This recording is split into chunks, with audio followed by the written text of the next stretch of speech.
Hello, everyone, and welcome to the Ion Canon podcast, your home for in-depth discussion on the lore, the narrative, and the big ideas of the whole canon of the galaxy far, far away. My name is Matthew, coming to you from the Underworld North Studios in Toronto, Ontario, Canada. As always, I'm joined from across the continent by your friend and mine, Mr. Joel Davis. Joel, how you doing this week? I still miss the High Republic. It's just not just I know. it just doesn't feel the same yet. Let the past die. Kill it if you have to. I'm doing good. It's been warm here. It's been really warm here the last few days. It's warm in SoCal since when? No, it's warmer than usual. Like Okay. 90s degrees and stuff. Fair. That's fair. This week I got a long intro to do, so I'm going to do it. Because this week we're talking about one of the nicest things from extended canon, be it in streaming shows or in books or comics.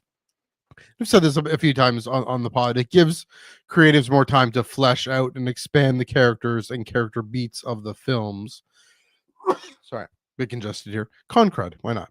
This expansion is particularly notable for characters who only have bit parts on the big screen, but then find a new lease in life in other media.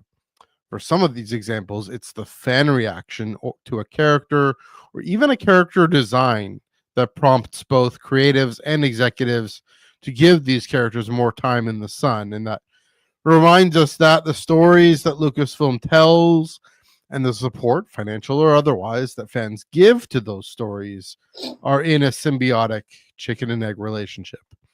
So this week we look at some of those major characters that had a surprisingly small amount of screen time when we first met them, but have become staples in our own sense of what Star Wars is. We'll get to that in just a bit. First off, get the plugs out of the way. You can follow us mainly on Blue Sky at Ion Canon, Blue Sky, ioncanon.bisky.social, bsky.social. Also, we're Twitter, Instagram, Threads, not really. Quick note there. I finally got off my rear end and made a Tractor Beam Blue Sky account. So that's the tractorbeam.biscuit.social. So I'd be honored if you give that a follow as well. Spotify, Apple Podcasts. If audio is more your speed, you prefer to listen rather than watch, or if you're driving or walking or what have you, go search Ion Canon podcast, not Ion Canon, Ion Canon podcast on your podcatcher of choice, and you'll find our streams. I will throw this episode up right after we're done recording, and so if you're listening to this right now, I have already thrown this episode up because it's Monday night or Tuesday morning or what have you. Definitely looking forward to just expanding our reach, expanding our connections, and continuing the audio feed as well as this YouTube feed here. So please do check that out. Also, of course, we are proudly part of the Tap Star Wars Underworld podcast network. And here on the Underworld YouTube channel, we have memberships and we have super chats. YouTube memberships, of course, become a member of the channel. Super chats, you chat, you contribute financially, so you can chat and as you see, if you just after midday Tuesday, if you comment, we'll get to it when we can. If you super chat us, we'll interrupt and we'll say, hey, we got a super chat. We're gonna get to it right now. Whatever we're talking about, we'll do it. We're grateful for any support you can provide to the network and to the channel. Also, the Discord server, 2 more plugs to go. Discord server, link down below.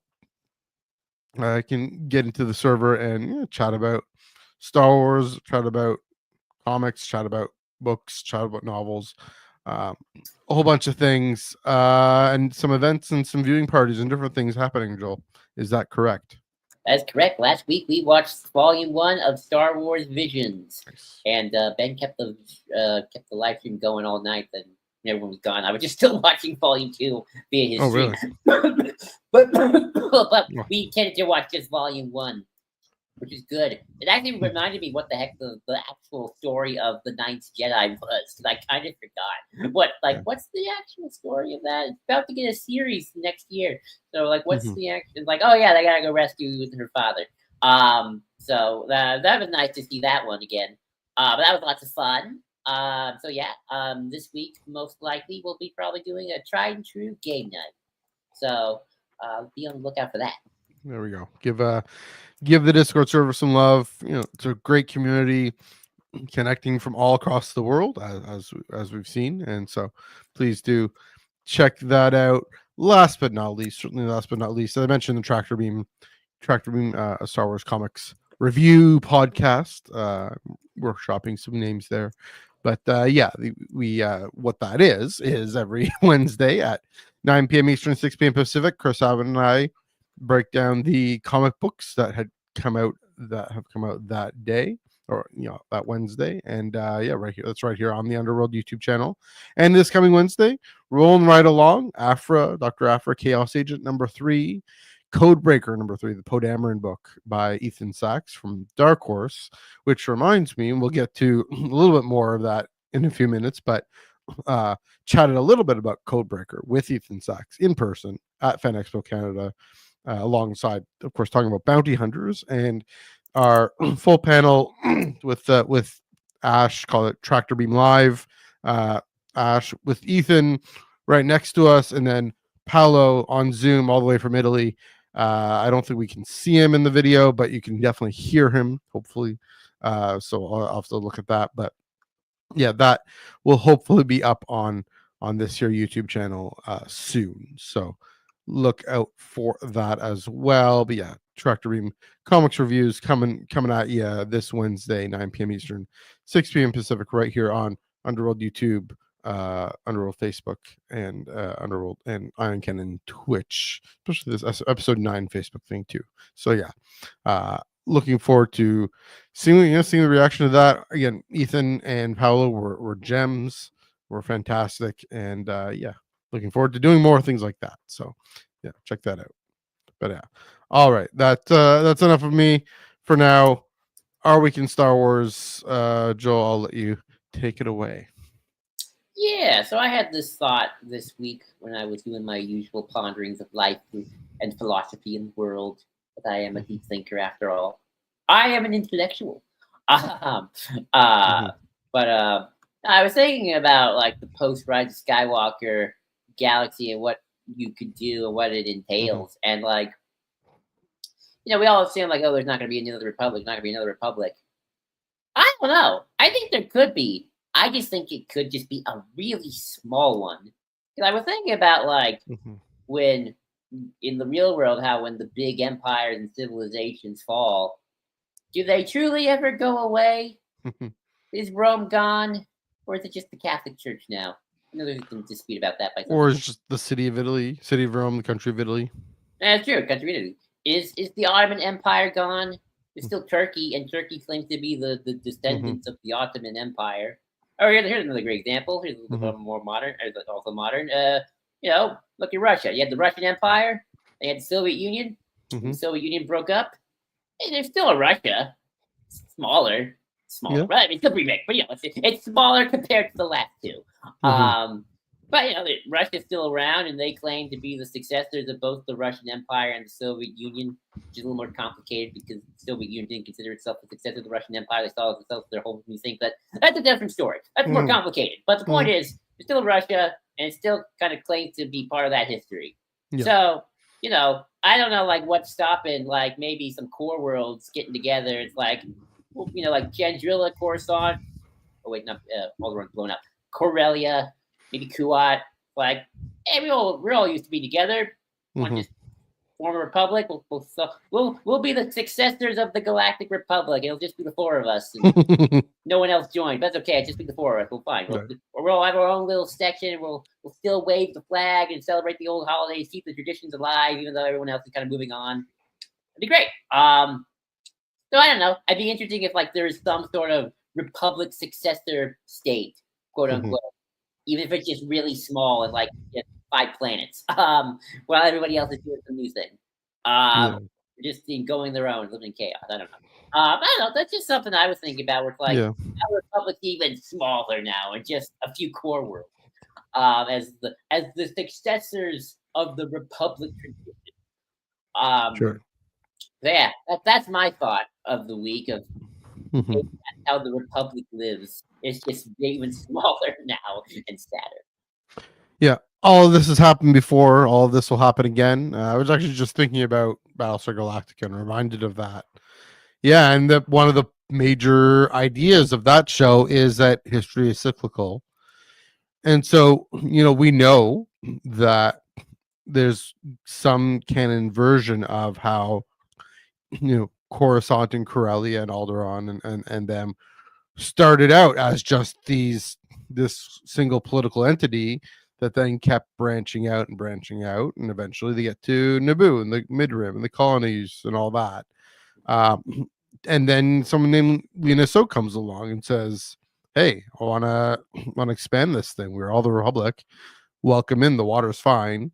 Until it wasn't, but you know, keeps going. And so there's got to be you got to start somewhere again, and yeah, to carry forward. This might be a good episode for us to do. What makes for continuity in that republic tradition, if you want to use that term? What Oh, makes for uh what makes for a successor state, right? In general. I yeah. mean, here's the interesting thing with the Roman Empire. Yeah, I mean the Roman Empire does still exist. It's called Western civilization. You know, Okay. it's been going consistently for ever since, right? Ever since this prehistory. We don't. There's no clear point where the city of Rome keeps expanding its influence, and it's just the center of gravity is shifted. From Rome to, I guess, to say, to Constantinople actually, but then also to Avignon, and to just disperse throughout the Holy Roman Empire, and then eventually, London becomes the center of gravity, center in this Western, but now global, truly global empire, because the British Empire is the first truly global empire, and then of course to those the United States, with uh, New York and LA, and then I guess DC if you want. But uh, yeah, I mean, it's still one continuous Western civilization that we can speak of. And so maybe, I think, and that, yeah, that is interesting that there are things we can still point to that are explicitly in continuity with the Roman Empire, right? That the um was it the coat of arms of the city of Rome is still SPQR, right? Still that, even though Rome City Council isn't called the Senate, they have another name for it, but they're like they have this ancient palace that was maybe, I don't know if that's true, but it's very stored. I know the Pope visited once last year to talk about it, but yeah, it's a good point. It's a good question, and what makes for what makes for a successor state, and then to say, yeah, they're it. We don't know. I mean, this is the question we keep wondering about: is just how much will. I mean, I don't think Starfighter will do much of this, but how much will the Ray trilogy do? I don't know. Is there something called the Republic out there? Even if it's just the core. And Yeah, just the core. and Doesn't if have to, it's capital as Coruscant, or an intentional shifting around from Coruscant to Chandrila to Hosnian Prime. well, that's blown up now, so I know, but that's what I'm Corellia. saying is that the New Republic is consciously trying to be the successor state to the Galactic Republic. I mean, it's the alliance to restore the Republic. It's just that they've decided consciously. It's not that Coruscant's inaccessible. They could have made the capital in Coruscant. We see in the Mandalorian that Coruscant still is politically very important. It might just be the capital of that year, for all It we might know. be the capital of that year, or might be Favreau and Filoni being like, we're not going to worry about this paper cannon stuff. Coruscant's still the capital in screen canon, and they're gonna have to, yeah. It's got important Might, buildings. might be a retcon. I don't know, but yeah, because that meeting with Mon Mothma and Leia, or not Leia, 3PO, So yeah, it's with definitely a building on Coruscant that's in somewhere. Coruscant. Yeah, so Oh, I'll give Yeah. you a little sneak peek if we ever do that episode. Then Sure. I'll just say this: modern day Russia is less a successor state of the Russian Empire, despite some of the symbolism, and has Mhm. more in common with the former Soviet Union. And that's how I'll leave it at that. Because I mean, I do think there are some things in common with the Russian Empire. Oh, I mean, Pretty probably like. strong things. Well, I'll explain to that when we get there because Yeah, I have a sure. whole reason why. Hmm. Yeah. It's not what you think, but I'll just say that. Yeah. I mean, I'm thinking of the Russian Orthodox Church is what I'm thinking of. But yeah. Anyway. But anyway, yeah. I mean, that's just my thoughts. I think the Republic can live on, just very small. Yeah. I hope somebody out there wants to tell that, do that world building. You know, I hope somebody out there there's a character story that will let me how I word this. I'm going to word this from now on. I hope there's a character story that benefits from that kind of world building. What I'll say. Right, Mike. You need somebody to sponsor. Unless you're just out on Tatooine doing her own thing, or out on wherever doing her own thing, you know, if it's Poe trying to actually rebuild the Republic, which I think I can see him starting to move in that direction. Rise of Last Jedi, even. Chancellor Poe. You know. With Vice Chancellor Rose, Tico. Hey, why not? Here for it. No, why not Chancellor Rose? Let's do it. Yeah. And Vice Chancellor Poe. Yeah. All right. There we go. Yeah. So coming back to literally close to home, much closer to home.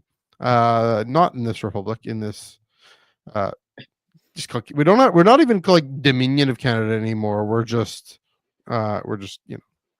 Canada. Fan Expo Canada though is the third largest con in North America, and yeah, there was some good Star Wars. Like I thought. I mean, it wasn't. Well, no, it was as much as usual. This is kind of basically my Fan Expo recap. Should say, that got the press badge, so let give them their due. Yeah, and it felt substantial. The amount of Star Wars at Fan Expo Canada felt substantial. Especially, I mean, got into Ewan McGregor, his panel. So that was this weird thing is you had to, if you want to guarantee your place in this room, which holds like 3,000, you could either buy this mega package for like $1,000 or a premium-ish thing for 100, or we paid just 40 and we were still able to get in. But folks who did the will call, a lot of them didn't, and that just shows how popular this guy is. The lineup was out the back. Like, this was a San Diego type of thing with a line cap and all that. Theater closed. He was really, I mean, really, I think Dom's going to talk about this too on Thursday potentially, but he was really charming. He was really engaging. Talked a bit about motorcycles and whatnot, but he also definitely talked about his personality, his interests, and about Kenobi and about Phantom Menace and about all these things. And he didn't really say much that I didn't know, except that again, his own personality and how he is. I was surprised to learn how introverted he is and how much how well read he is. Not that I thought he was lowbrow or anything, but he said he'd prefer to be at home alone with a book. So that, and he said something also interesting, that what he wants to see are the kind of human stories that are made on prestige television still, or nowadays, and prestige streaming. He wants that to return to the movie theater more. And yeah, we got the Oscar winners and whatnot. I kind of got to understand, is Tarantino or Scorsese? Robert De Niro. I thought it's Scorsese. It's Scorsese. Scorsese about the MCU and saying MCU has ruined cinema, which obviously I wouldn't accept, and I don't think Ewan thinks that either. Because massive genre fandom blockbuster made his career. you know. So that, but that was a fascinating point, and a better way of putting it, a way of putting it that I could actually hear and understand that perspective. I just think, Andor showed, why not have Star Wars be that? I mean, The Last Jedi showed that, right? That why not have Star Wars be a deep, meaningful human story on the big screen, set in a galaxy far, far away? Why the heck not, right? So yeah, that was interesting. Also, John Boyega, that panel, I know it was just yesterday, literally yesterday. Maybe my favorite panel I've ever been to at a con. Oh, did they spill any good beans? Any news? So here's the thing, right? Yeah, not any kind of nothing about the future, just his own perspectives about the past, about everything, and how for the longest time, again, this isn't new. For the longest time, he had to pretend like he was good with Finn's character in the sequel trilogy, and good with I should say the unfinished, half baked nature of his character in Rise of Skywalker, especially. I think. I thought I did But like Last Jedi more. We got yeah, he's also underused in Last Jedi. That's true. But now that tend to he's like JJ more, I think, than Ryan. maybe that's possible, but I don't. his main threat, he kind of two kind of main things that really came to the fore there is that for a while he was, I mean, now that he's done, like now that the contract's over and he can whatever, and he made all this money, he got all this clout, he can now just say whatever he wants, and he really does. He just let it rip, just not worry about a filter. He's intentionally deactivated his filter, is the way I say it, because yeah, he just said no, yeah, no, he was underused. Finn was underused, and uh that black voices and voices of people of color were kind of not as involved in making the big decisions as they could have been. He said, They never. They never. yeah, and he said that they were there would be these conversations in this tent, and he kind of snuck into eavesdropping on the tent there, and he's like, no, I want to be in the tent. So for the longest time, I don't think he was even doing cons. I don't know, but he certainly was standing off a bit. So this is the second thing, is the reason he's back doing cons, and the reason he's back in the spotlight again. Water swig, sorry.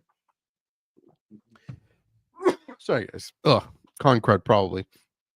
Is the reason he's back is because sorry guys. He realized that he was doing a lot of talking. He was doing talking lots. And there's only so much talking you can do before it becomes, I don't want to say a parody of itself, but the I don't want to say presenter, the guy asking the questions, he used the word performative.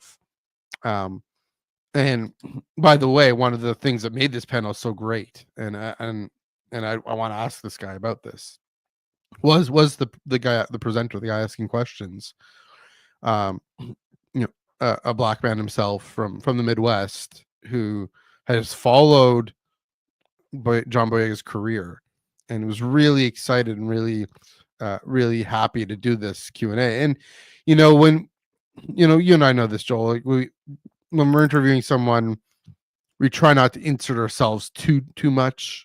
Want to make it about the other person. Mm-hmm.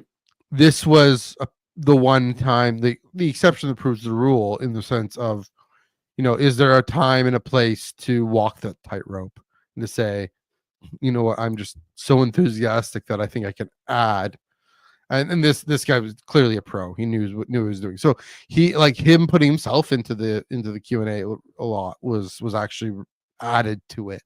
Didn't take away, it added to it. So yeah, to these folks, and Boyega still carried it and gave space for John Boyega to really carry it. But you're saying, anyway, going back to John Boyega, the point of, if all you're doing is talking critically about things, especially when you have the money, you have the clout, you have the connections now to really do something about it, then it gets performative. It gets um, this hamster wheel. And so basically, what Boyega's out here doing now is being the change he wants to see. I know it's cliche, but he said he recognized in himself this moment of, oh, I got actually, I want, Hollywood needs to have more black voices and voices of people of color uh, making decisions and leading the charge.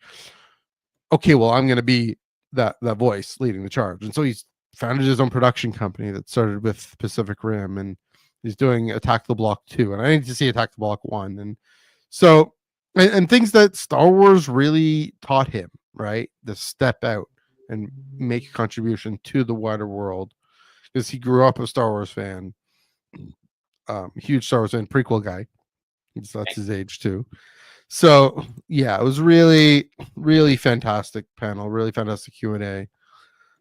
In part because I tend to, I get why people, I mean, as best as I can, me being me, why people are angry, why people get frustrated, when people take that prophetic stance against the establishment. But I always have this respect for folks who can then do something constructive with it, right? To say, well, I'm going to do this thing. And it's because it's a lot harder to constructively do something than to critique something else. And so, yeah, all the credit in the world to John Boyega for recognizing that, taking the moment. I think he still lives in London, so I think so. He's not as beholden to political currents in those United States. uh, but yeah, Now I that was get great. to enjoy the British currents, which are probably worse. Yeah, they can be. Yeah, it's I not. know my UK friends. Yeah, They're not having fun. yeah. So there's that.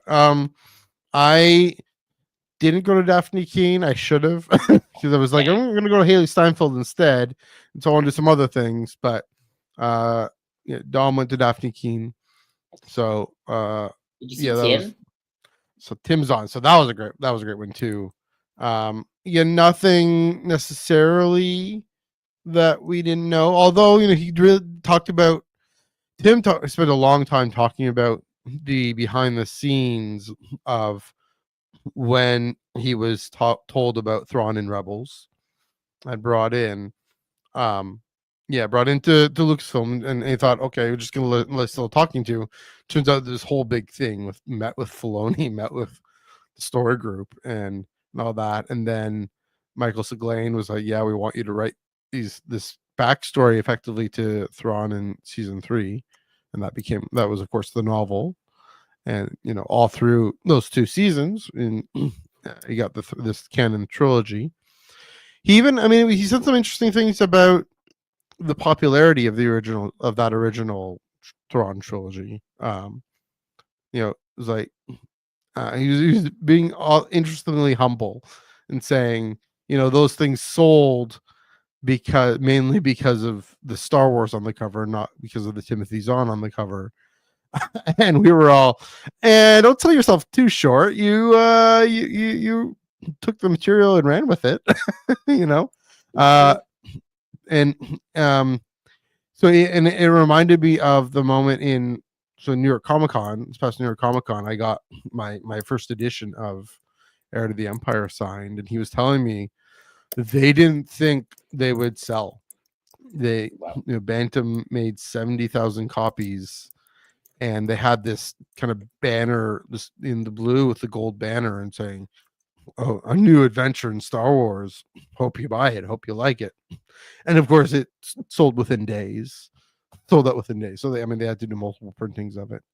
So yeah, that was great. Another interesting thing from that panel. So Heather Antos moderated it, and was able to chat with Heather at her table too. And she's definitely this is the most Star Wars I've seen her do. I mean, she definitely wants to. I mean, her job and her life is Star Trek now for IDW, and then some other. I think some other licenses. Um, but but yeah, doing this Tim Zahn panel. Um, it what on that panel someone asked, a fan asked, have you thought of doing a Star Trek comic? And Heather's right there like, hey, if you're interested, let's talk. And so and they did end up talking, and I think so. I'm That's honestly shocked that Zahn has never done a Star Trek book. I yeah. feel like he'd kill it in a Star Trek book. Well, Star Trek book, although I think because I mean Heather Antos was there do a Star Trek comic because she's the one who makes them happen, right? So I mean book, comic, yeah, Star Trek story. I mean, yeah, you're right. It makes sense because I mean, one of the interesting things about the Canon Thrawn trilogy is the Empire kind of looks like the Federation sometimes at some points. Kind of feels like it with the First Contact and all that stuff. So, yeah. One thing, two interesting things I forgot to mention about the Ewan panel. Because he's talked about, well, yeah, because people would ask him about Clone Wars and so the past and the future, and he said, um, and this is kind of going viral a little bit. He said, what's it in the that he knows he needs to watch Clone Wars. That's my homework. He said that's my homework, and I messaged that to Ben. Like he said that, and like my ears are perking up because like, oh, flashback in Ahsoka, flashback, and that's what everyone's thinking. I mean, we all think it. Dom was saying, it's probably he's just tired of people asking him, so he's got to actually know it. But he did say, that Lucasfilm probably has more in store for him. Din was saying it makes financial sense. It was such a popular show, Kenobi. At least it's the safest bet, and Disney likes safe bets. So yeah, that was returning to the UN panel. I don't think of anything else. I mean, so Dom's panels both were great. His Unfinished Tales and Celebrating Star Wars, and then I mentioned Ethan Sachs and Paolo Villanelli really getting into the meat of Bilar Balance and Vukora and Vukora's Nexu, and a fun little banter with how Paolo Villanelli killed off Vukora's Nexu. This is all very much inside baseball for folks who haven't read the Bounty Hunters comic, but that we talked about a bit about Poe Dameron. So yeah, all in all, a great con. So much more relaxed than San Diego because I got to stay in my own bed, stay in my own room, go to the familiar spots that I know and all that. But this thing, I just want to talk about this thing. Last story. I've one more story, and then I'll ask if you have anything that stands out or whatever. This standee. I've wanted Star Wars standees for a while, and Dom and Din didn't know that. I don't think. Anyway, Thursday or Friday, they're walking by one of the booths on the show floor, and Dom is saying, I bet I can convince Matthew to buy this thing by the end of the con. And yesterday, with 10 minutes to go in the whole con, I was like, yeah, I want to check out this booth over here. So we go, and he doesn't say anything. He just goes around the corner, and I just walk by these 3 cardboard standees, and I'm like, oh, how much is this one? The one's this guy.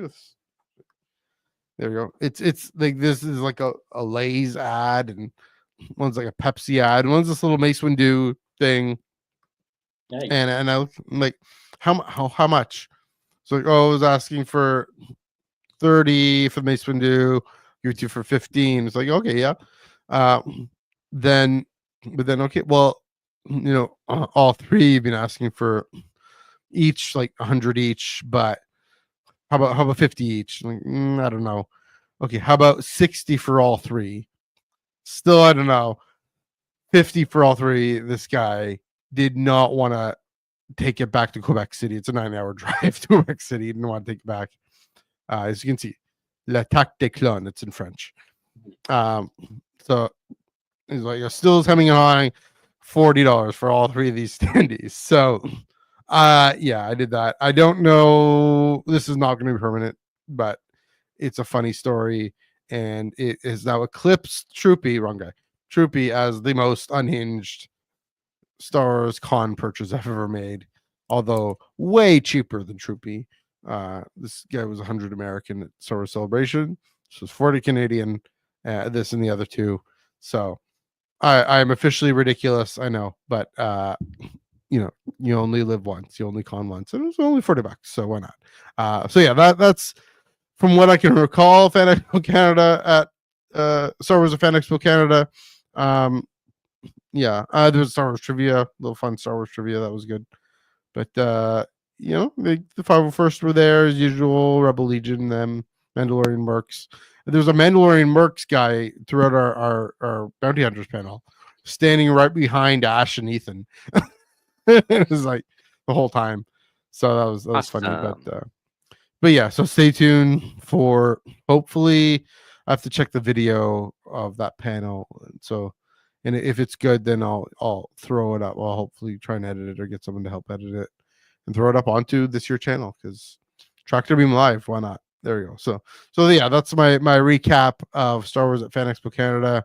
And I don't know, anything stand out to you? Anything new or intriguing or curious? Nope. It all sounds very fun. I'm glad you Yeah. had a good time. Yeah, it was a good time. As always, the most important thing is with people, hanging out with people, hanging with Dom and Din and our buddy Dan. Shout out to Figure and Dan Johnson. Yeah, well, yeah, the Hasbro booth, the Hasbro booth, the Hasbro panel was fine. I got to look at the HasLab gunship, which may be the only one that will ever be made because I have no idea if that thing has a shot in Malachor at being funded, but I got to see it, got to get some photos and a neat reel of the spring loaded door opening. And so yeah, check that out at the SWU on Instagram and elsewhere. Nice. All right. Well, shall we get on with the topic in hand? Go ahead. All right, so we're going to talk about small characters who went big, as I have crudely called it. So funny enough, this little idea of mine popped up from a poll on the Jedi Council forums. The poll was, who is the third greatest Star Wars villain? Funny enough, Count Dooku was winning that poll right now. He was winning the poll. Let's see if I can find it. Here we go. Here's the poll. Yeah, he's winning with a good 27.8% of the vote, followed by Tarkin with a good 22.2%, followed by Darth Maul with a 19.4%, and Thrawn with 11.1%. Count Dooku was a visionary. He really was. Funny enough, but I got this idea because Tarkin was there was debate about Tarkin for number 3. I guess his number 1 and 2 are Vader and the Emperor in some form. And what stood out to me was somebody who said this in the forum. I wrote this down just to get said. Who said about Tarkin? I continue to feel that Tarkin's fan base is probably far, far larger among much older fans, and just hasn't actually translated much into larger generations in spite of the old heads' constant promotion of him. His actual original appeal was still probably 90% of Peter Cushing being a Griffin professional, elevating his material, and 10% how retroactively impressive it was to order Vader around after Empire Strikes Back. Otherwise, the main appeal has become them, maybe accidentally, making him a personification of pointless cruelty to the point of strategic incompetence and a commentary on fascism. I understand in no way am I saying that's the bad. This is a bad thing the way Lucino and the others tried to. Here we go. Oh, there we go. That's it. I had to fix the notes because it was blocking. Sorry. Understand in no way that I'm saying that this was a bad idea to have people like Lucino, Guy Henry, or Filoni use their skills to try and bake him up as part of the Dark Triumvirate with Vader and Palpatine. Just that he was ultimately always not going to come off as what he was, a one-off film villain with an overqualified actor rather than much more. And yeah, I was thinking about that. It's like we always think of Tarkin as like this big deal character in the wider Star Wars mythos. He's number 3 in the Empire. He's maybe number 2 in some ways more than Vader. I think Palpatine likes him more. He's this big deal, the Imperial, kind of the mind behind the Empire in a lot of ways, and his death was such an important death throw to the Empire, even more so than losing the actual Death Star. And then you just kind of think about it for half a second. It's like, oh yeah, Tarkin's only in one film, and he's never mentioned again in the rest of the original trilogy. Well, technically 2, if you count Revenge of the Sith cameo for like Yeah. 5 seconds. Of the original 6, I mean. Mm-hmm. And then it's like he's never mentioned again. But we just love it. But it's like, yeah, a lot of it probably does have to do with the fact that Peter Cushing's just that epic. But if you really probably read, like, if you read Tarkin's dialogue or his character in the script itself, you probably just go like, okay, military guy, got it. Mm-hmm. And then Peter Cushing kind of brings it all home, much like a lot of Star Wars characters, honestly, where I think the actors do like a good chunk of the actual heavy lifting of why we like the characters so much, at least in their initial appearances. Mm-hmm. So yeah, and then I guess I was thinking like, yeah, and then kind of in the last 10 years, really, especially since we started getting more Dark Times characters, Mm-hmm. a lot of book authors who probably did like Tarkin in the movie are like, I'm going to make my agenda to make Tarkin the most epic character. Awesome. I'm going to make a backstory, and I'm going to give him all this lore and make him important. And essentially, it's kind of what fan fiction does when fans fall in love with a Yeah. particular character in the background. It's like, that's my new favorite background character. I'm going to give him all this lore, and this backstory can be really tragic, and all this nuance that's never in the movie, but I'm going to write down anyway. And Lucasfilm was just happy enough to actually start publishing it professionally. So, yeah, that's kind of, let's start. That's kind of with Tarkin, at least. We'll start with him as Yeah. sort of that character who went big. That sort of, because again, when you really think about it, he's only in one film, and then he's never mentioned again. There's never a mention of Tarkin outside of that original 6 movies. These original 6 movies. And I just think that's Clone Wars for a minute, but no, I'm just talking about the original 6 for a second, then we'll kind of get in the original 6 Lucas saga, he's only in one of them. Well, technically 2. And he's never mentioned again. And I just think that is a fascinating thought. But I've rambled this introduction. Matt, I'll toss it to you. Kind of what are your initial opening salvo thoughts here?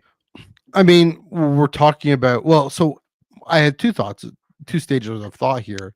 So we're talking about a Gloop Shudo that gets picked up. But this is the second stage. It's this weird double negative. That this commentator writes here. He was ultimately always not going to come off as what he was, right? Basically, he was never Gloop Shudo. He was always going to be more. And yeah, part of it is is definitely the actor Peter Cushing, and just his distinct voice and face, jawline, sorry, and everything. I do wonder if there's something to him being the human embodiment of the Death Star. That, just maybe this is subsequent lore. I don't know, but that he carries weight because the Death Star carries weight, and he's invested his soul into this Death Star. So of course he dies on it because evacuate in our moment of triumph. He certainly represents the Empire, I think, for sure. The Death Star represents the Empire in this attempt to rule through fear and totalizing fear. And so, sorry guys. Oh man, it's been a tiring convention. Anyway, yeah, but it's funny. You think about his screen time, and it's true relative to at least in the 6 films. Yeah, in the 6 films. But I mean, even his Clone Wars, he's only in that one Citadel arc, basically. He is in the Ahsoka arc. He appears in the Ahsoka arc and the Clone arc. Sure, in season 6. But I mean, he gets the most meat in this interesting sort of retroactive. Right. Let's build in this affinity for Tarkin and authoritarianism, and an affinity for Anakin and authoritarianism. How they can riff off each other. But yeah, it's true. And then, you have James Luceno and Charles Soule, and Uh, ultimately, Gareth Edwards and Tony Gilroy also giving some meat to him, because I mean, even it's not Peter Cushing anymore, but it's still his likeness. That I mean, it's from critics' perspective, right? Right. You see, sorry, him taking you almost. I mean, I almost feel for Krennic in that moment. You're supposed to feel for Krennic in that moment. How Tarkin is taking his baby away from him. Right. And so, yeah, it's true, right? We have basically what we're getting at with this whole episode is we have this impression of these characters that loom large, like an orbital space station looming over Alderaan, and yet they're powered by these itty bitty crabber crystals. I mean, that's a metaphor. I'm being metaphorical here, guys. That he has very little screen time, and so yeah, it's maybe it's a matter of saying, sure, quantity is the major factor in what makes our impression of a major character or important weighty character, but it isn't absolute, and it isn't the only thing that does it. And it's possible here to have a weighty character in a few moments. I mean, just speaking of Rogue One, think about Vader in Rogue One.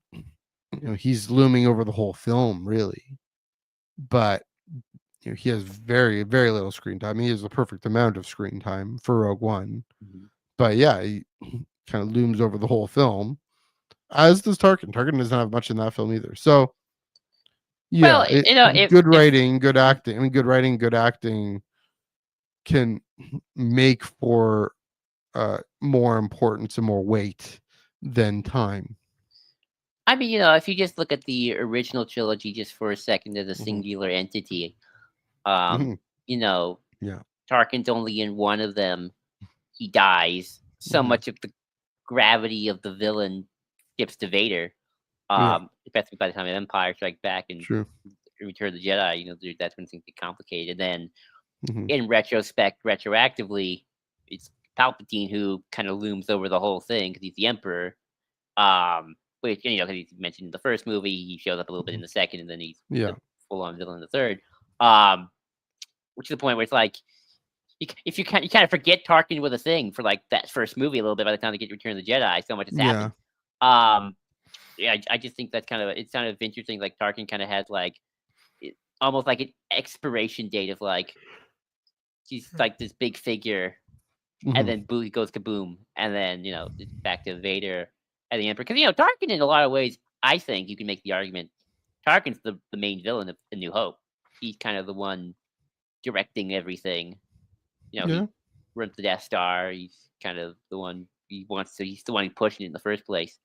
Um, with Vader ultimately being the glorified henchman, with sort of the connection to to Kenobi, like Yeah. as my rival kind of character. Before, obviously, we know the rest. Retroactively speaking, Yeah. I mean, Vader's in some way himself a character who got big, but obviously his bigness didn't come from books and comics. Later down the line, he got big in the next movie and then became Yeah. the main character of Star Wars. I mean, before we talk about Vader, I do want to say one more thing about Tarkin. Yeah. That this I'm trying to think whereas how retroactively impressive it was to order Vader around. You know, we also maybe subconsciously, sometimes consciously, uh have Tarkin in the back of our minds when we're looking at Mahdi and Tag, not Tag, Mahdi and Piet and uh blanking on the other ones. Nita and all those uh all those doofuses. you know. Yeah. Um I mean, well, that's interesting.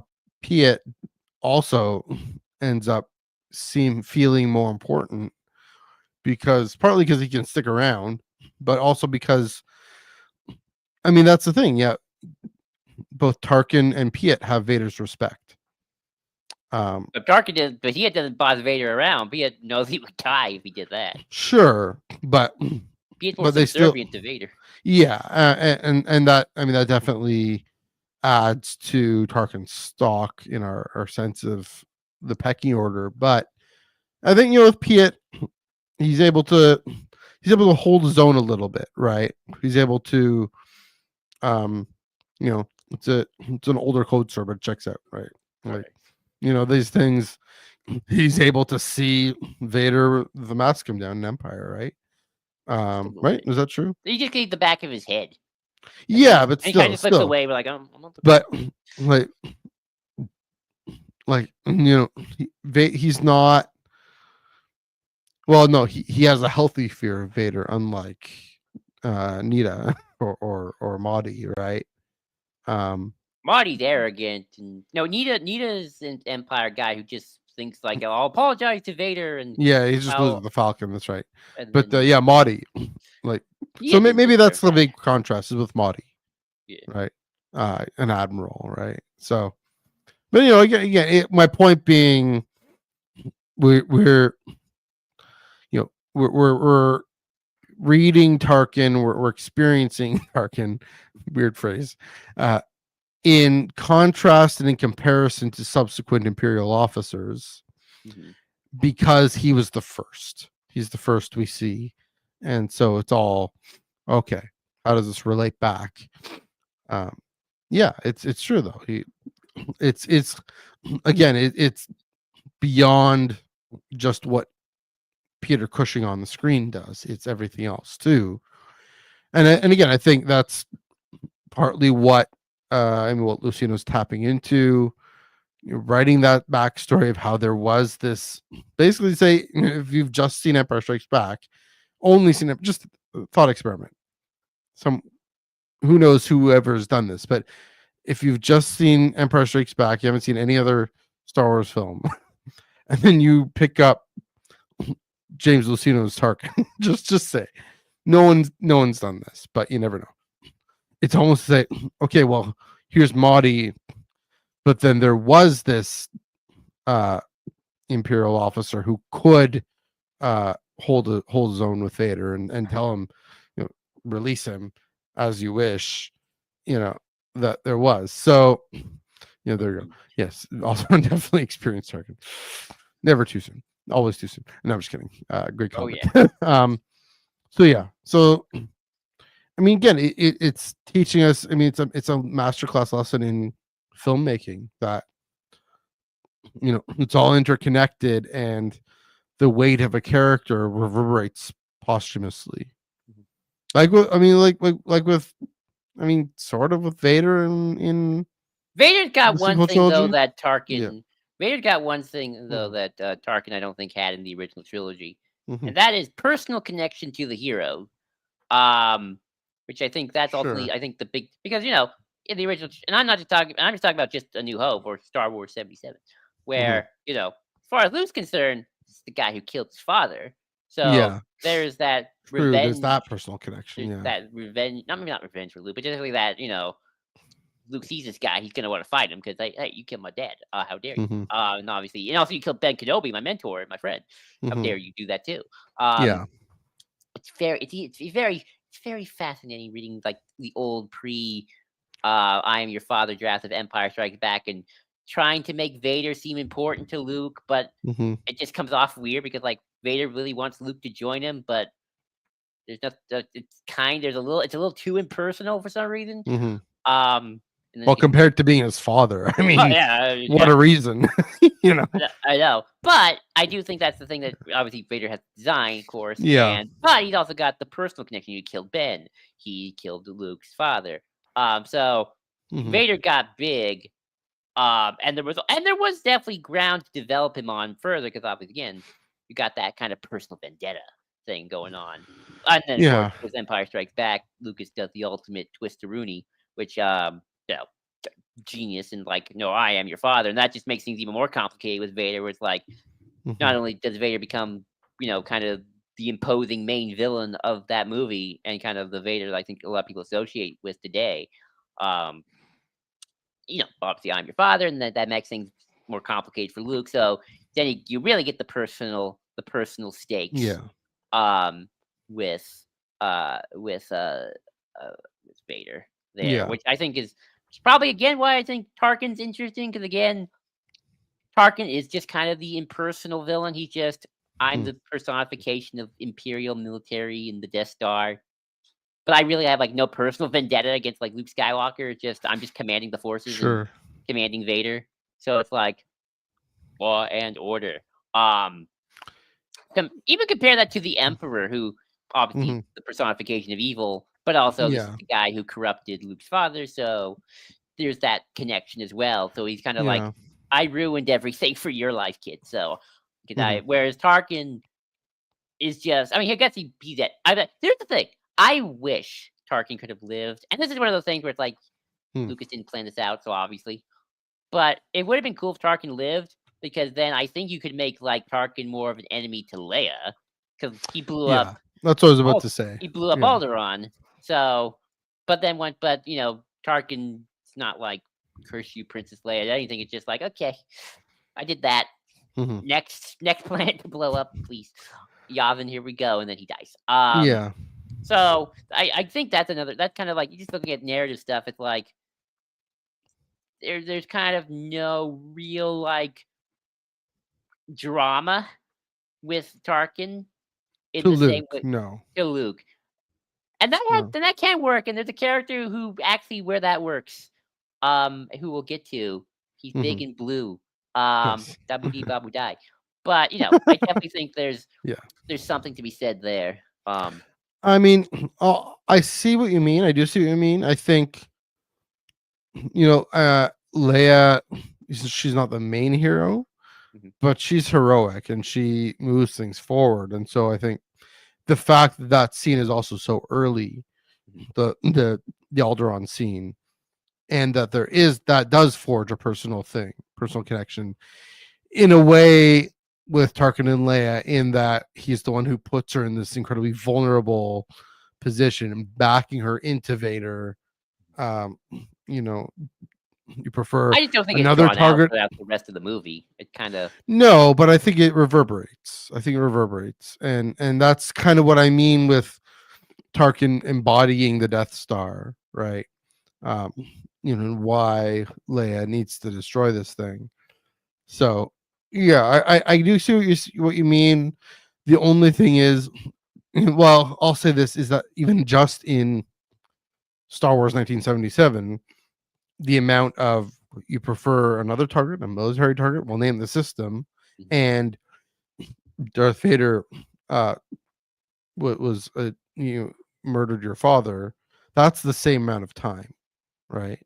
True. And so that's all we get.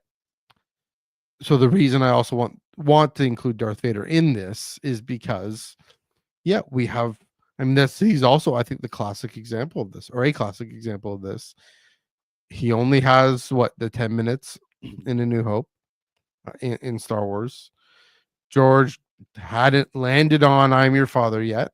He mhm. hadn't landed on that level of connection yet, and it's only in spitting it out that he then takes on this new lease in life in Empire, and "I'm Your Father," and then of course that coming to a climax in Return of the Jedi in masterfully, Right. and then of course, uh, what, 16 years after Return of the Jedi, we have Agreed. he's a little kid. He's really kind and cute and drives pod racers, and we get the whole story, which turns him into the main character of the six. Right? We get this Right.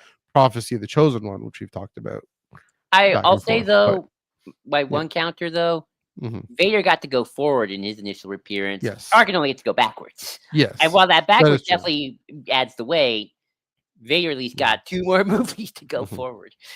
And, legacy sequel trilogy stuff, obviously. Hmm.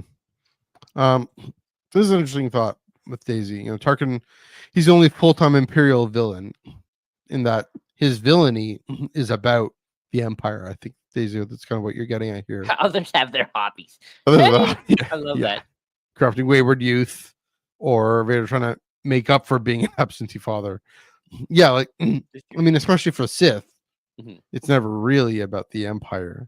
mhm. It's about their own power and their own needs and whatnot. So, That's a good point. I love that actually. Mhm. Palpatine and Vader have hobbies. Their hobbies. Vader's just always trying to resurrect his wife. That's his hobby. Well, let's Yeah. get to a character though who got big in that kind of books and comics way. Mhm. I'm gonna actually switch these two Sure. up because we're kind of in original trilogy territory at the moment. But also got to go forward because they decided he should not die, both in Legends and canon. Mhm. Boba Fett. So Boba Fett, even more than Tarkin, quite frankly. Um, Yeah. he's just in his two original trilogy appearances. He's just armor. He's just armor, and he looks cool. He even Mhm. dies very silly. Like he kind of gets It's true. punted in the back, and then he just falls into the pit. Mhm. But people and fans really liked Boba. They liked that armor. He thought this is the coolest thing ever, and they're probably Mhm. their little kid brain thought this guy's so cool. Like remember, this is the time before DVDs and online streaming, so you couldn't just watch the movie every day like we It's can. true. So they probably built in their heads like, oh, remember when Boba Fett did the thing in the jetpack and and did things that didn't even happen in the movie? Yeah. And then when they got to write books and comics, their official Star Wars fan fiction, they say that with love.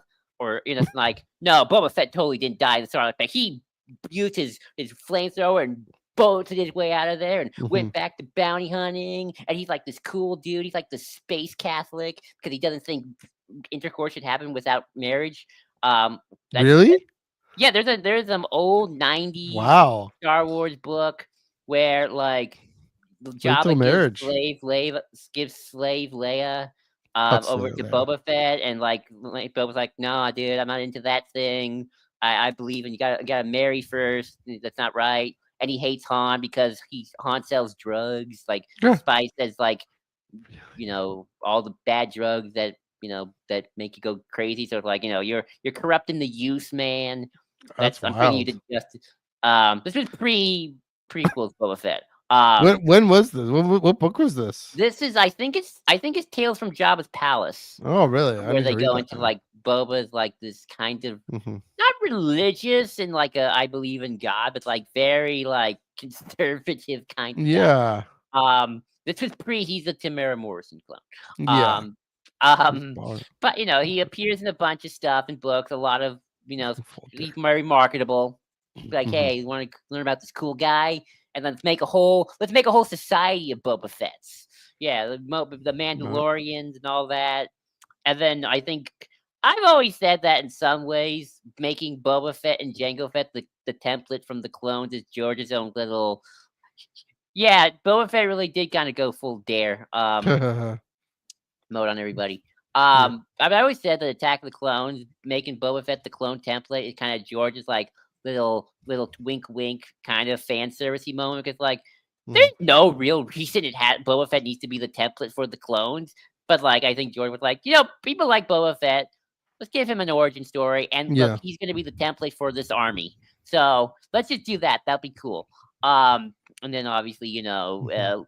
they kept doing young Boba Fett books in the O3s, and then Clone Wars did some stuff, and Yeah. then the post Endor Karen Travis stuff made Boba Fett like the king of the Mandalorians, and really tried to elevate him up Yeah. to like this big thing, and then we have to today where he got one show in the book of Boba Fett, which I actually rewatched. It's actually a lot of fun. Um, so there's a character who's like his first two initial appearances there's really not much to him as a Mhm. character. He's Yeah. just really cool. So everyone kind of imposes a character on them, and then George imposed a character on them, and then Ted imposed the character on him. It's like, Mhm. I just think it's always kind of like, let's just make Boba Fett cool, and then also let's make a society of Boba Fett's. Yeah. That is the ultimate character who got big really from kind of nothing, but cool design. But some really cool Yeah. design. Well, super strong design. I mean, Oh yeah, that's the thing, I right? agree.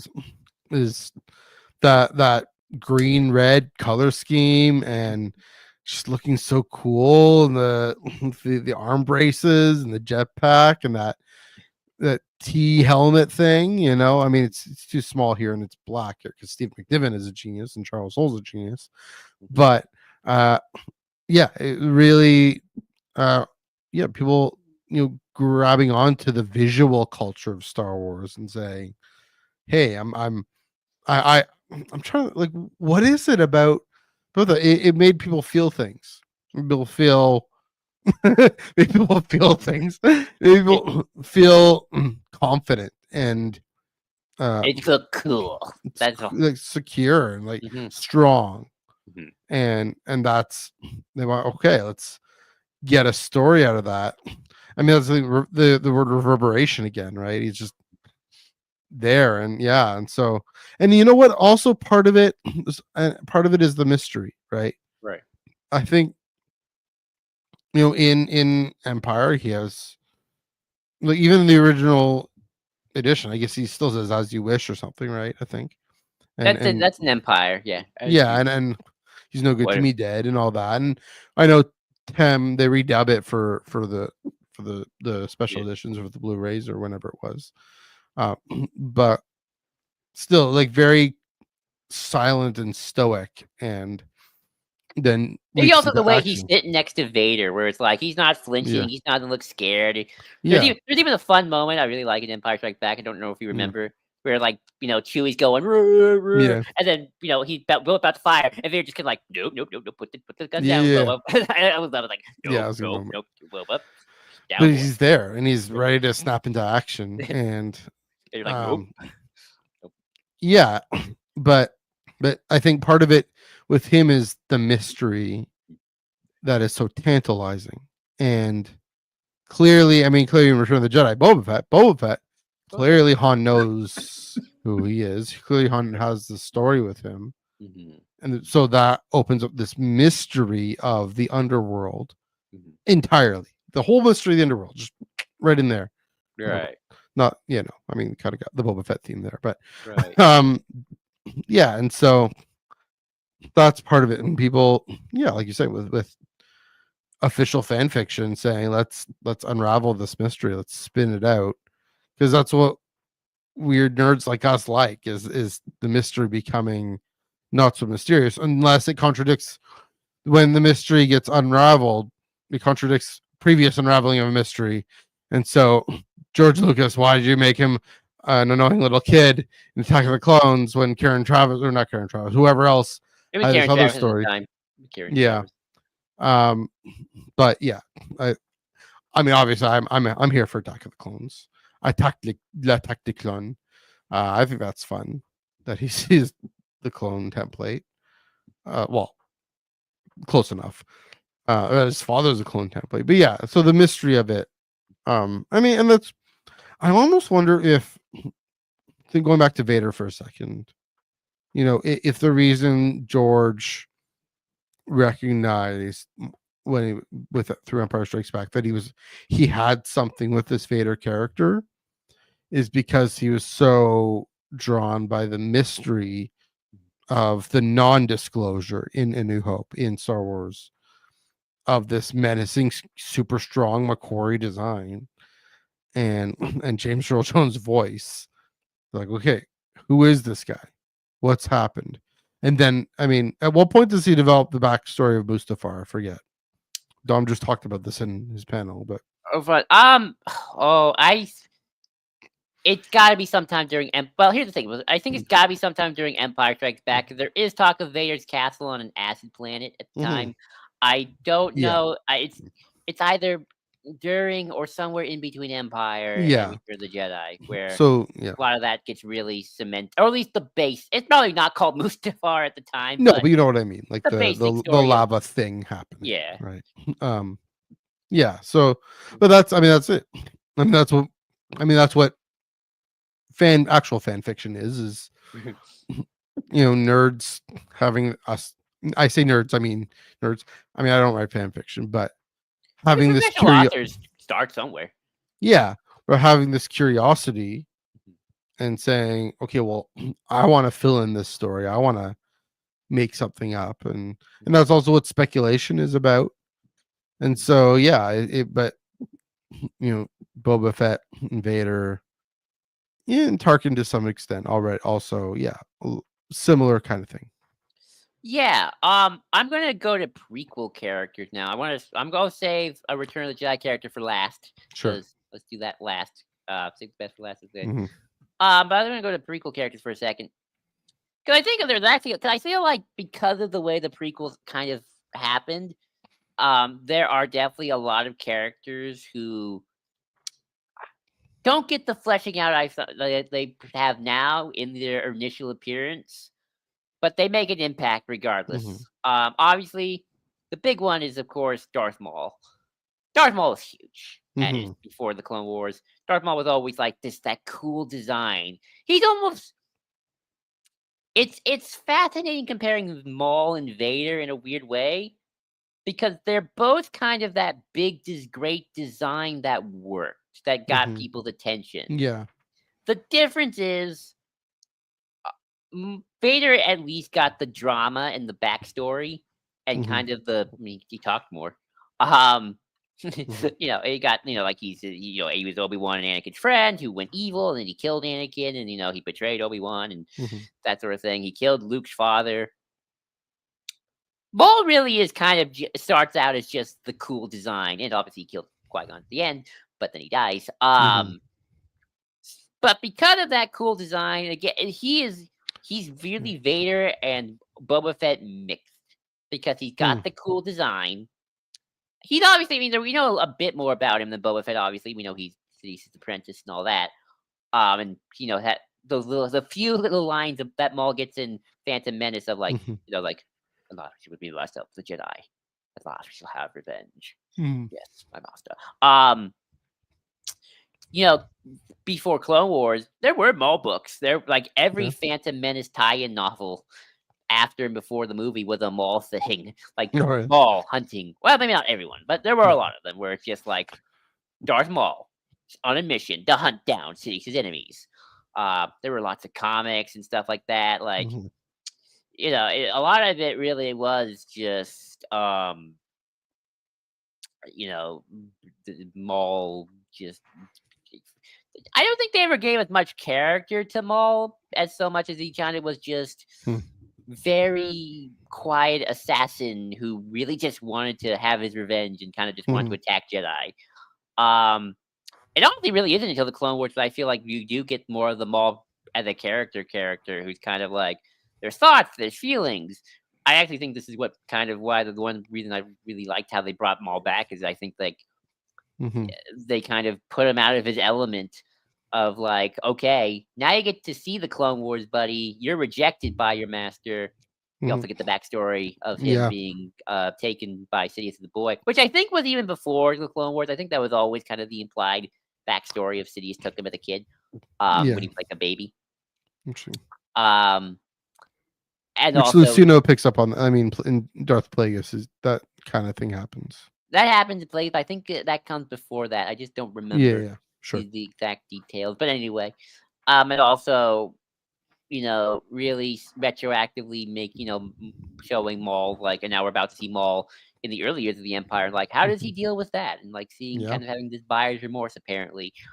But that to me is another example of a character who got well. I think that also the thing with Maul though is that Hmm. Maul very much was marketed as the main poster boy, Phantom Menace. Yeah. The Maul packaging, which is nostalgic for us, where I think Lucasfilm and George and certainly the marketers Mhm. knew, oh, we got design. We Yeah. got to put this on every poster. So there was definitely a lot more of I'll call it for what it is, a studio push for Yeah. Maul to be big. Even if you actually watch the story, it's like, he just gets a couple of lines, but he's very imposing. Mhm. Although I wouldn't call him the most in-depth character, at least at the Yeah. time. So I think that's Yeah. Sorry. interesting. No, Yeah. go ahead. Ian McCaig, man. Ian McCaig. What a. That's his strongest design. He's done plenty of strong designs. That's got to be his strongest. Mhm, Um. Yeah. I mean, and that we know. Yeah, that's an Ian McCaig design. mhm. Also credit to well, I'm blanking on his name. He's being kind of canceled now. The action actor Tony Park, no Ray Park. Ray Credit to Park, yeah. Ray Park because he's strong design and I mean that lightsaber duel so spectacular and the choreography, the double bladed lightsaber, like it's all these cool. I mean, similar like you said, similar to Boba Fett these cool things that have this visceral Mhm. I mean, dread like the villain, but Right. still like surprising and like stunning, and we have things we hadn't seen before, couldn't necessarily expect. Like you said, the marketing made a major push for it. Growing up, I thought, oh yeah, at least since 2014, or not 2014, I was 14 years old in 1999. That Maul was the Phantom Menace because he kind of looks like ghost-like almost, but or looks like devilish, right? Mhm. Um, the Phantom Menace. So that's not obviously Palpatine is the Phantom Menace. Matthew, 14-year-old Matthew Palpatine is the Phantom Menace. I mean, it would be shocked. I mean, I feel like the marketing probably wants you to think that to some extent. Yeah. Okay. All right. 14-year-old Matthew, you're not fully off. But also, yeah. I mean, like you said, with the legend stories, and then yeah. I mean, again, George. Also, part of this, I think, part of this with this one is like with Boba Fett and Attack of the Clones, George being George. Like, what would be a crazy idea? It would be a bonkers idea. Bring Darth Maul back. Just bring Darth Maul back. Yeah, I Yeah. don't like the Savannah Compressed character. He's boring. Man, bring Darth Maul back. Yeah. I'm George. Although I'm pretty sure, my guess is Savage Press was created as a way of preparing Maul's return. I've always heard there was a back and forth about that for a while, and George won. Yeah. But yeah, so I think that's probably part of it. But yeah, the reason he did that because he knew he still had something from this movie from whatever. I mean, there's that 10, 11 years. concept art of Old Wounds that's not even canon, where it's like, what if Darth Maul came back and fought Obi-Wan and he had chicken legs? Right. Like that's such a visceral idea, even among other creators. Like, what if Darth Maul came back? Yeah, like the that Infinities, not Infinities comic, but I have that other book called Infinities, are just off the wall ideas. Artists do these the one off I'm the wall talking ideas. about. Yeah. Well, it's not called Infinities. It's called something else. I'll No, look it up. no, it's it's a different. It's another thing called Infinities, I think. Are you sure? I got it at the Visionaries. Star Wars Visionaries. Visionaries, you're correct. Sorry. That's the It is over there. I have it over there in the bookcase, but it's very give cool. that. Yeah, Visionaries. Sorry, I do know the main Infinity is the comic book, but yeah, I mean, there's a reason. My point being, there's a reason. All these things, this character comes back is because, I mean, yeah, like a fan appetite. Also, we're talking about a new generation. With the prequels here, right? We're talking about a new batch of kids. I was 14. These are cool villain design. To latch onto and to connect with, in a way that, in a way that maybe for older fans, you might not have necessarily. They latched onto Tarkin, like the commentator said. They latched onto Boba Fett and Boba Fett. Yeah. But again, that Maul adds again this point about the action. Yeah. So, yeah, it's a great example. Example. I was thinking about this is making me think about the sequel trilogy for like a hot second, and I really feel like, and this is probably if they had just maybe planned it out a little bit more, maybe a little more coordination, or just something, I don't know. Kylo, Hux, Phasma are like trying to be the Vader, Boba, and Tarkin. Yeah. And imagine if those three, because think about it. Like, imagine if Vader, Tarkin, and Boba had kind of all survived to the end, and with the Emperor kind of on the top. You could have Luke versus Vader. That's that personal drama. You could have an overarching Tarkin versus Leia political drama, and then Han and Boba have their rivalry, and then obviously the Emperor is kind of the one puppet master. Yeah, it's almost so close to that. So dang close. There's almost like a world where I wish George had known, keep these characters alive, and then you can have each one have a rival to deal with. Yeah. But speaking of Tarkin again, well, on that point, I mean, I do think that's Rian Johnson is tapping into. I hadn't thought about Phasma as Boba Fett. Well, she's the one in the cool armor. Yeah, but no, it's a great point. I mean, obviously, Finn's more of a Han than a. Yeah, and I mean, obviously, well, name's Matthew. I'm tired. Kylo and Obviously, Rey. obviously, Kylo is Vader. I mean, that's Mhm. conscious. That's Yes. explicit. And then Hux is Tarkin. That's Although Hux just gets weirdly more of an arc than Tarkin yeah. because he gets to live. Yeah, serves. Anyways, But speaking of Tarkin again, mhm, a prequel character who's big among fans, who mhm, I think has very much the Tarkin effect because of the actor, is mhm. Count Dooku. Yeah. So, Dooku definitely has stuff going on with him because, like, he's a former Jedi. People think he's a political idealist, not a murderer. Mhm, But, Dooku, unfortunately, does not get much to do because he only appears at the end of Attack of the Clones. mhm. And then, like, for the first 10 minutes of Revenge of the Sith and then dies, Yeah. unfortunately. Um, so there's but, so, like, if I'm always thinking about this, like, like, I always try to think of it like, if I'm just reading this as a script, I'm trying to ignore the music, the actors, everything that makes film. It's like, from a scripting perspective, Mhm, what's my thought on Count Dooku just from the script? And my thought is, I mean, he serves the villain well, but there's not much going on in the story. mhm, Um, there's a little bit, obviously, but it's not fleshed out, and it doesn't have time to be fleshed out with like his mhm. relationship with Yoda and stuff like that. Sure. Um, but in the movie, I think a lot of what we love about Dooku is just Christopher Lee, who ironically was a good friend of Peter Cushing. Yeah. Um, and Christopher Lee he just brings everything A game Mhm. to it that he kind of elevates what I think is like from a scripting perspective. Not the most in depth, maybe the character the work Yeah. isn't there, but he just elevates it that again it grabs our Mhm, attention, and we want to write books and comics and expand on him a little bit more, even in Clone Wars. Although I always feel like Clone Wars could have done more with Dooku, but Tales of the Jedi does, and yeah. I'm Oh my happy about word. that.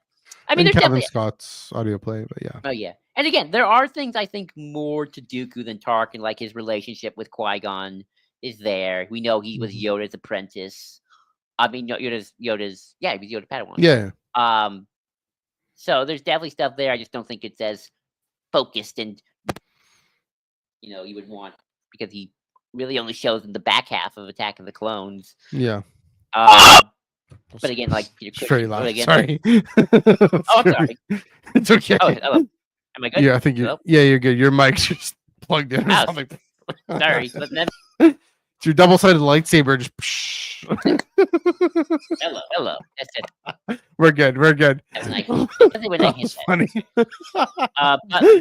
But Sorry. like Tarkin, but like Sorry. Tarkin, I think so much of it is is Christopher Lee's Yeah. performance, and like it's kind of one of the things where it's like I think without that performance, I don't know how popular Dooku would have been, at least Mhm. among fans. Yeah. Um, I mean, Dooku was written for Christopher Lee, right? Like, I'd imagine, I like, think so. I think it was like he imagine that did was the George Lucas. casting process. Yeah. I If think anything, I so. mean, yeah, that iconic voice. I mean, yeah, I'm thinking of the line in Revenge of the Sith, "Your swords, please." We would want to make a mess of things, but obviously, what he does Yeah. in Attack of the Clones, I mean, he is the main villain in Attack of the Clones, right?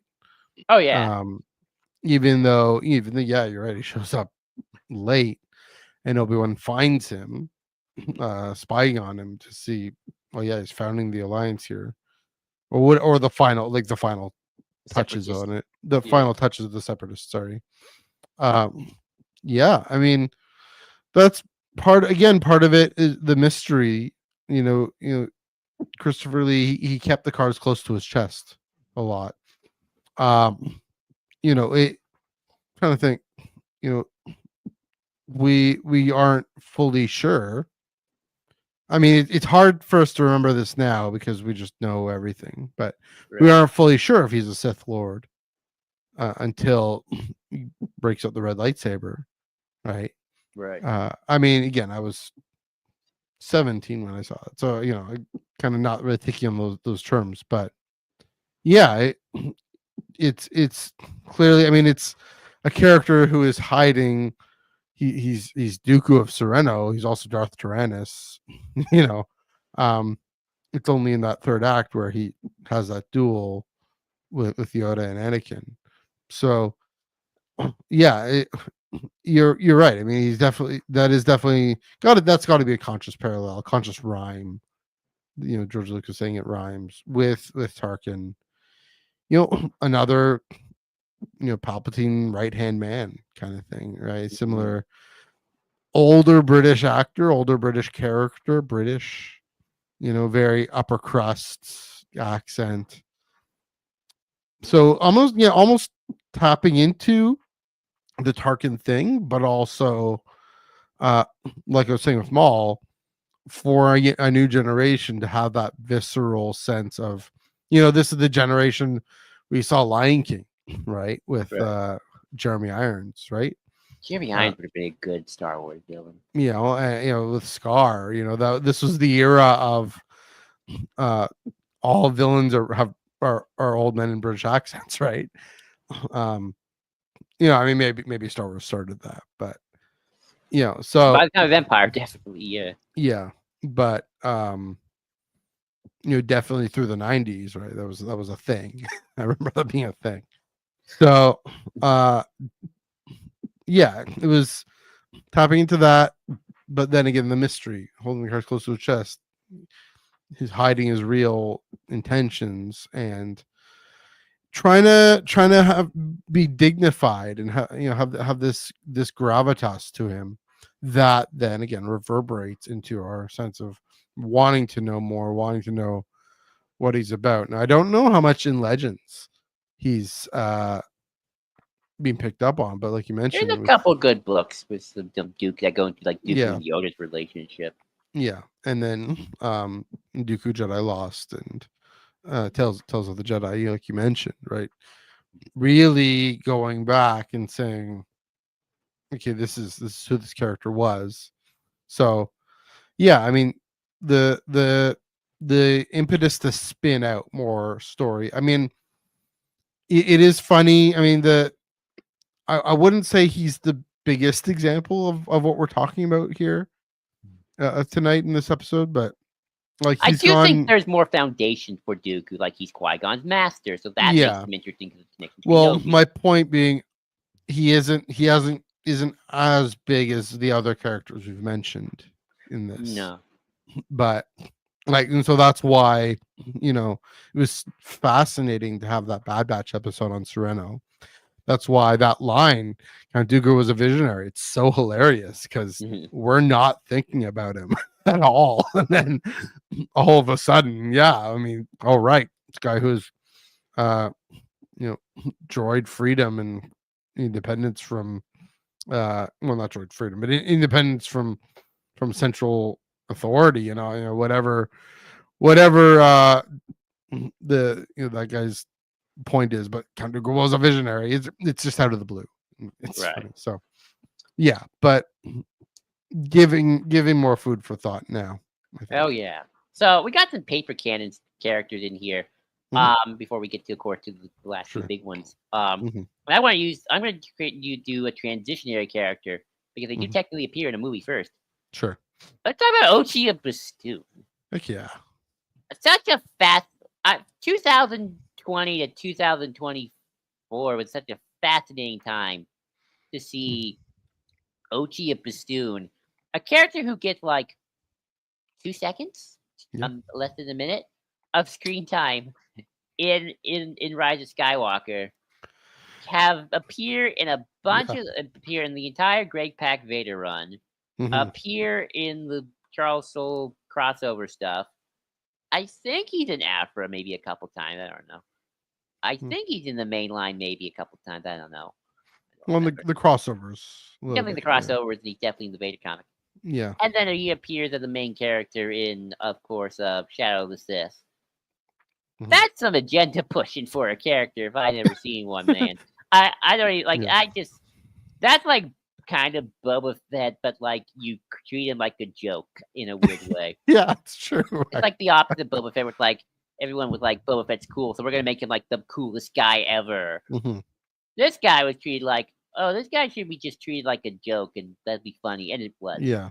Like, I don't know if this is like the epitome of character who got big, but this is definitely the epitome of some creators must really like Ochi Pastoon to like be constantly putting him in these Yeah. things. So I don't know what was happening, but it was a fun time. Yeah. I, Here's what I think was happening I want to was, see more of him. he has this kind of interesting design. He has the goggles and the weird face. And what we see of him, stabby, raised parents, that's sneaky. That's shifty. Okay. Greg Pak needing a sneaky, shifty character who can also kind of stand up to Vader a little bit and be like, doing his own thing. Not stand up to him, but hold his own, and with Vader. Unlike uh Lieutenant Pride, who's just in the Greg Pak run. He's this sniveling, yes, Lord Vader. How high do you want me to jump, Lord Vader? Ochi's like, yeah, I'm gonna, you gotta be watch out there, kid. Gotta take it easy, kid. This kind of almost this. Then he fumbles and falls on his own head. Well, yeah, there's that, but almost this kind of jester commentary off to the side a little bit, but also then definitely a great candidate to be a double agent with Kira, right? How he's kind of pulling both sides, playing both strings. So he just it's an example of a character who, I think Greg Pak and probably Charles Soule and them were like, he can, this little kernel what we have of him, this could fit. I mean, it's 30 years earlier or whatever, but this could fit as a little bit of a spinning this out and saying, okay, this is the kind of guy he is, because this is what we see in Rise of Skywalker. It's the kind of guy he is. Definitely, kind of ends up being in with the Sith Eternal, but kind of this bigger cause, if you will. But yeah, it's one of those. It's plausible that he's like this. He's this shifty, kind of squealy character. Let's make him a shifty, squealy character. Interestingly, while we're on the topic, I mean, like keep going with Ochi, but while we're on the topic of Yuri Pakran, I mean, we should put Sabe here. Oh yeah, definitely, because that's the thing we talked about. Ochi and Sabe kind of being paper first characters because they just don't really do anything on screen. I mean, Sabe does things. You see Sabe for most of Phantom Menace. I mean, Sabe does plenty, but we just don't know it. Yeah. But also Sabe, her character is being collapsed into Padme's intentionally. That's her job. Right. Whereas for Greg Pak, it's okay. Now she's go for the Greg Pak run. Now she's going. Well, I mean, doing her darndest and possibly making moral compromises in order to try and preserve Padme's legacy, but certainly darting out on her own, like E.K. Johnston set up in that that masterful breakup novel, Queen's Hope, where I am going to go and help free some slaves. Yeah, I mean, a good point. I forgot about Sabe for a hot second. But yeah, you're absolutely right. I mean, I guess I can move on to another big comic book character who got big. Funny enough, as a Vader spinoff character, Aphra. Aphra's a success story of comics if I've ever seen one. She appears as this comic book character in Kieran Gillen's run. And people really, I guess, really liked her at the time. Like, oh, she's kind of fun, and do more with her. She survives the end of the Vader run. Then Kieran Gillen does his run, and then who came after Gillen? Oh, it wasn't Alyssa's. No, wasn't Alyssa? I thought Alyssa was the one after. No, there's one. There's one in between. She's third. Alyssa was the third run.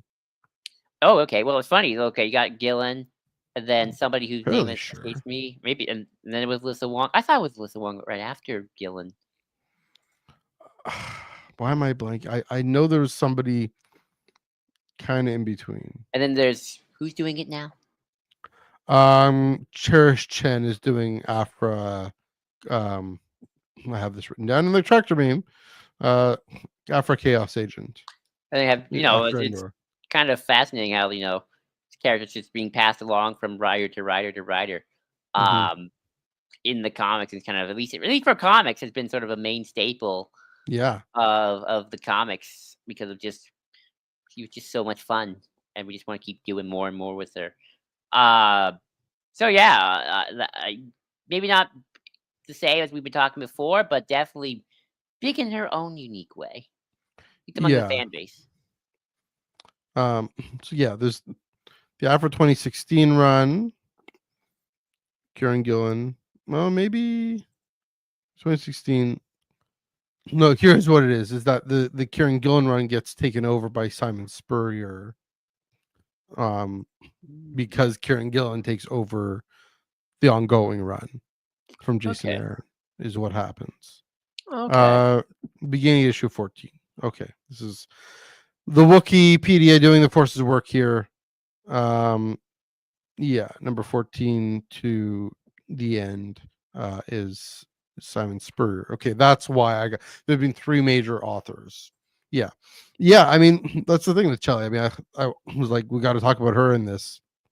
Like you said, that this small character who just, yeah, they just stumbled. I don't know if they stumbled. I mean, Kieran Gillen making uh this disaster lesbian slash uh rogue archaeologist I think he who, said he would just basically want to do evil Indiana Jones. There's a little bit of like Ahsoka mixed in that, yeah, with a female but companion for Vader. I don't want to say evil if we're using, and I am thinking of like the indie alignments. If we're thinking of the indie alignments, chaotic Indiana Jones. Well, the Indy's a little chaotic, but like she goes from chaotic evil to chaotic neutral, and now she's going to chaotic good.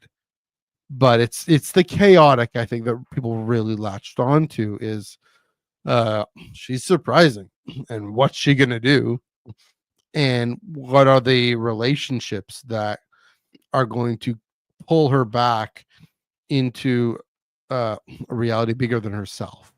And that's been the deeper appeal to this character, that I think it's just under the surface in those early, like, she's sardonic, she's looking after number one, she gets linked up with these two droids, these two murder droids that are evil C3PO and evil R2, 000 BT. And yeah, I mean, just, I mean, with comics, Marvel looks at the numbers, uh looks at the sale numbers, and just how how much the fan response to this, getting the letters in, probably a bit of social media, but the numbers, and obviously I picked up the book because it's Darth Vader, but then that gave Kieran the time to introduce us to this new character, that It's amazing that then, she's an original character too, yeah, right? In a this Vader new, book that kind of got her in her yeah, own legs.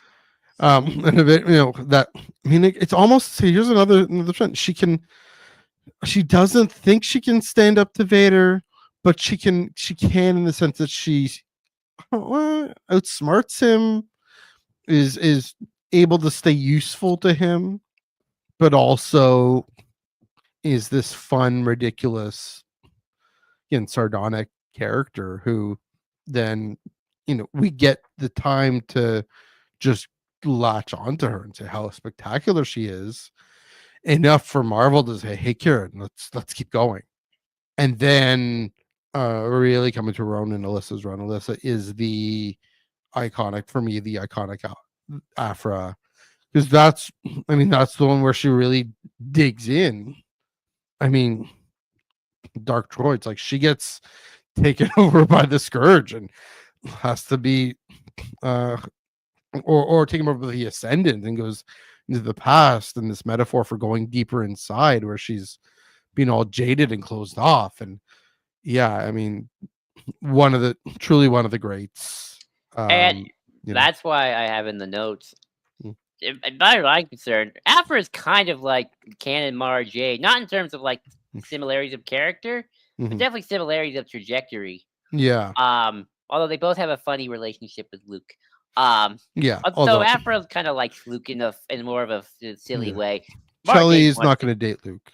It's Well, not not just that, but not her Mara type. Jade wanted to literally kill Luke. Mara hated Luke when she first met him, Yeah, sure. because Mara would ride and die pro Emperor, pro Empire. Hmm. Uh, but in terms of book characters who both Yeah. had multiple authors kind of shepherd them, although much to Tim Zahn's chagrin, I don't think he ever really liked that.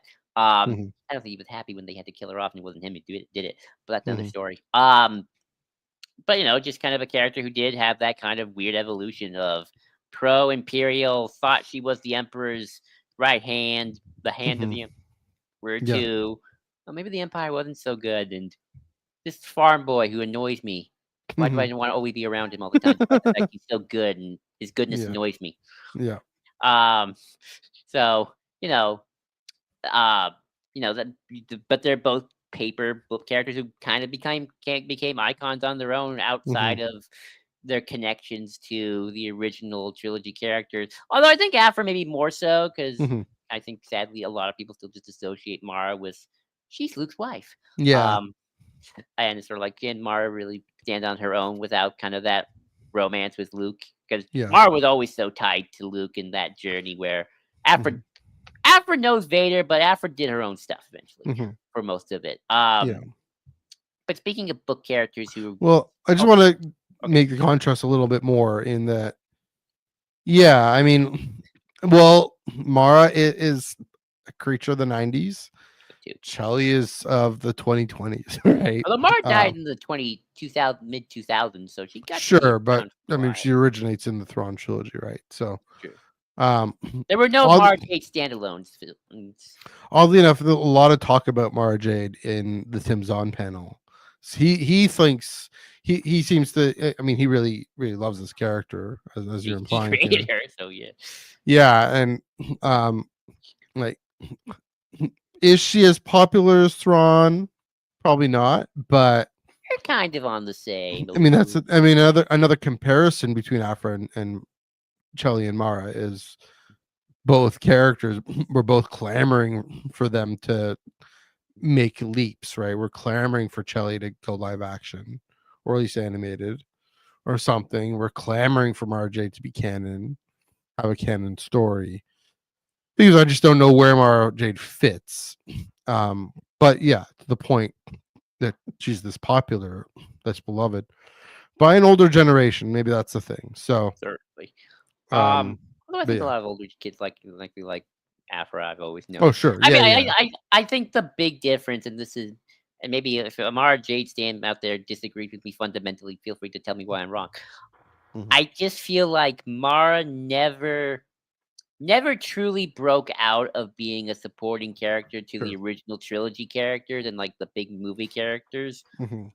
Afra did. Afra, Yeah. like almost like Ahsoka, and this is where the Ahsoka comparison comes in. Yeah. Yeah, I mean, Afra and Ahsoka have their connection to Anakin Vader, but Mhm.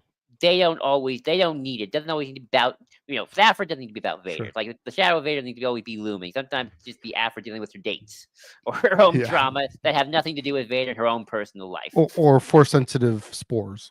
Right, like, yeah, it's fun seeing Afra hang out with Luke Han and, and Yeah. Leia sometimes, and, with Luke in this new comic.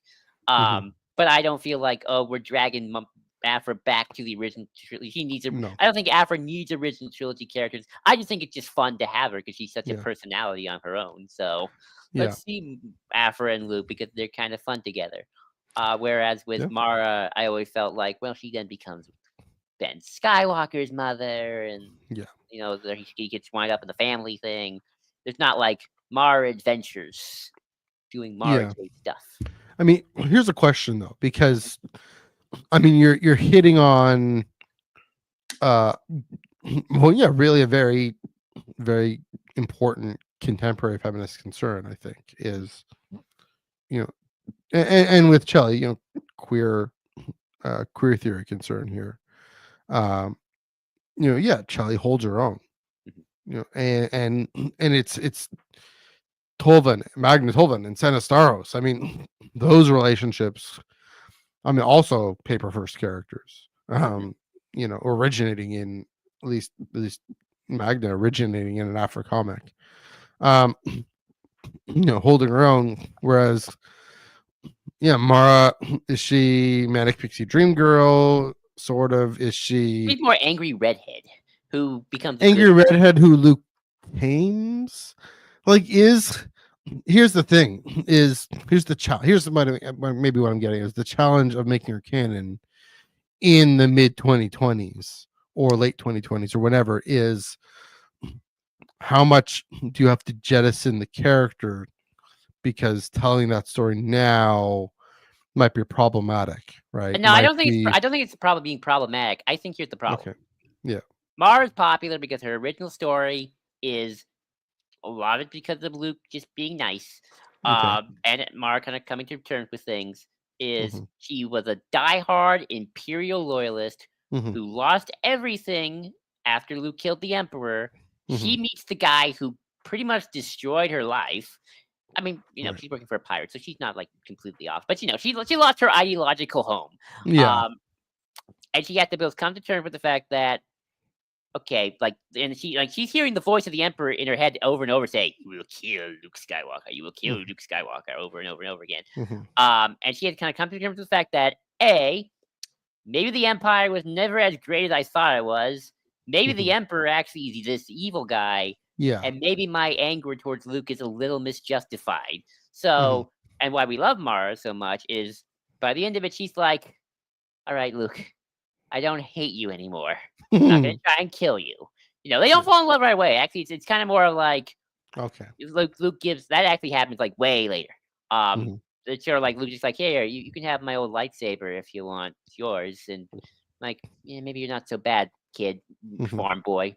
And Hmm. then kind of just Mark gotta walk off and like I gotta think of some things.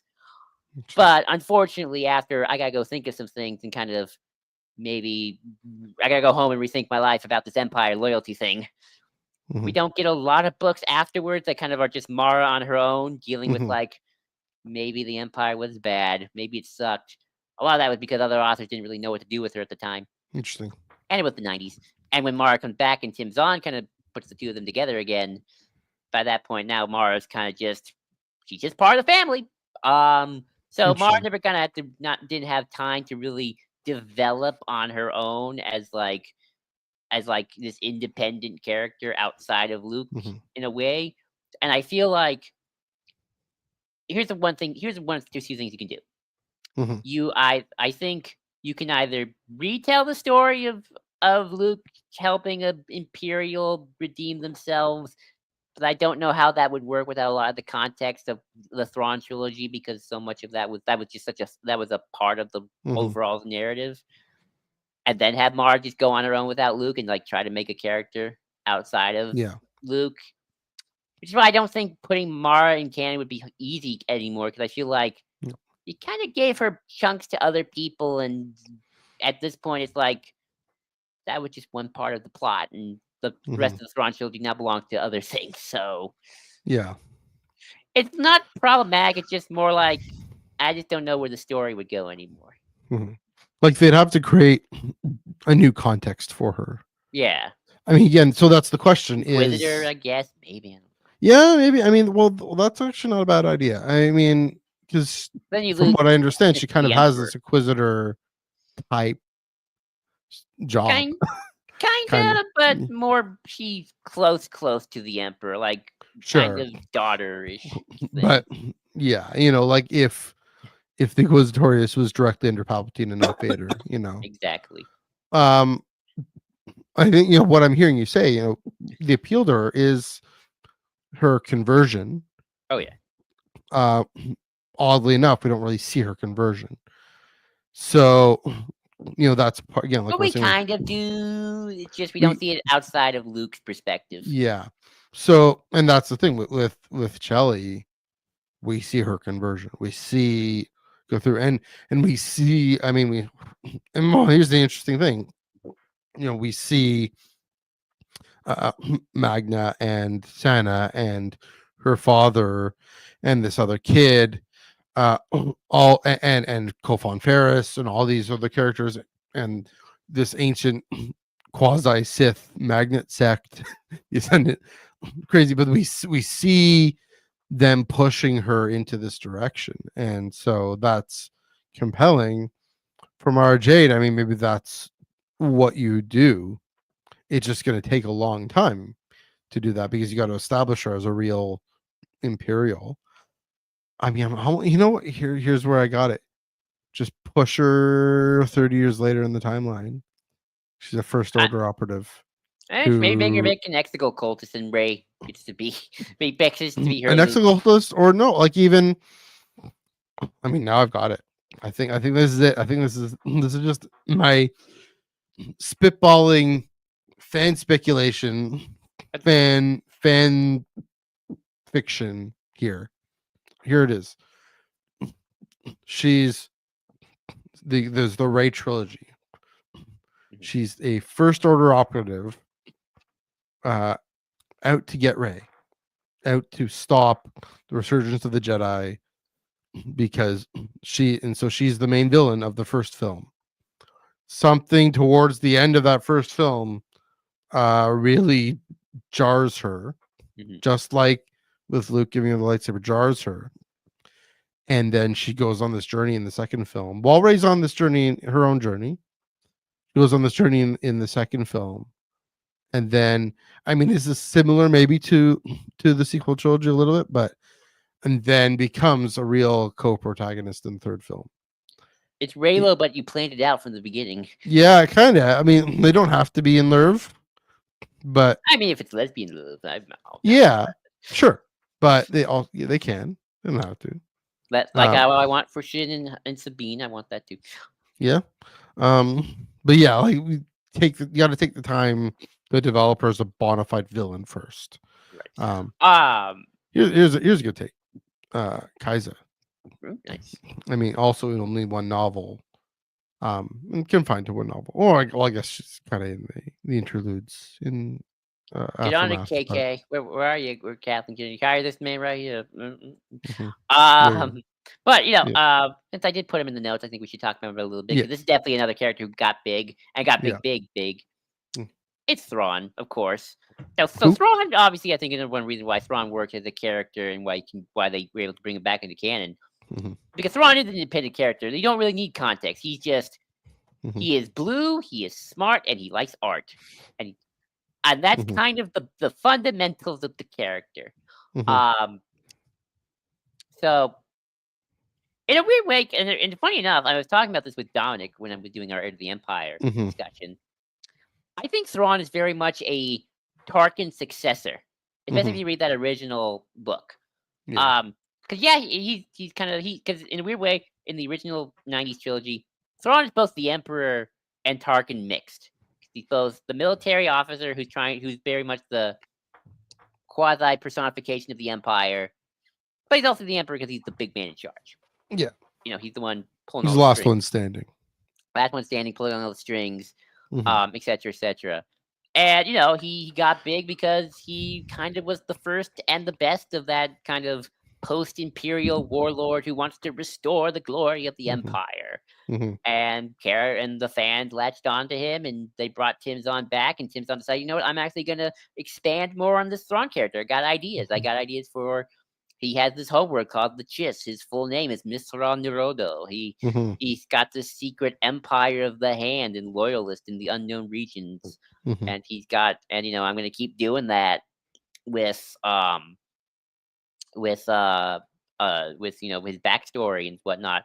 And again, kind of like Tarkin, he developed a fan base among certainly a generation of fans who are kind of now running the show at Lucasfilm.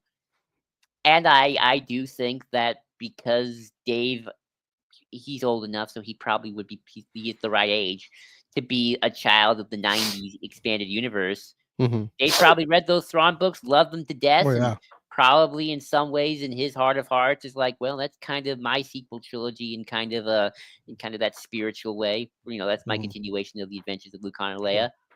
And I really love this character, and now I have the creative power to do this. I'm gonna pluck this character from just the novels. I'm gonna put him in my animated show, and as I get the creative powers to develop this whole live action Mandoverse thing, I want to do my version of the post Endor Thrawn story. That's kind of been the in between post Endor story, Yeah. like the definitive one. And now Thrawn's a live action character played by a very prestige actor, Hmm. and probably going to be in a movie in a couple years time. Yeah. So Called Heir to that's the Empire, probably not. probably so that's going up. That's starting from a Yeah. book to probably a movie. Yeah, which never happens. But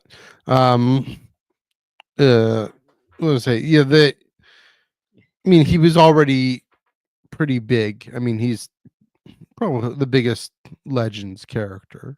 Like he Mhm. kind of comes to define Legends, probably because he was the first major villain. Oh yes, Uh, please. Or the first of the retrofitted new expanded universe. yeah, yeah. Um, so but to say he's just the villain in this trilogy, Mhm. and then just like all the other characters we talked about, fans just latch onto him and uh say, "Oh no, we want more, we want more."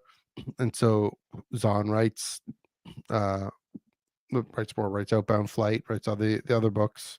Um, I don't quite know the chronological order, but yeah, I mean, once I mean, my guess is with the 2014 changeover, the people who probably took it the hardest were Thrawn fans.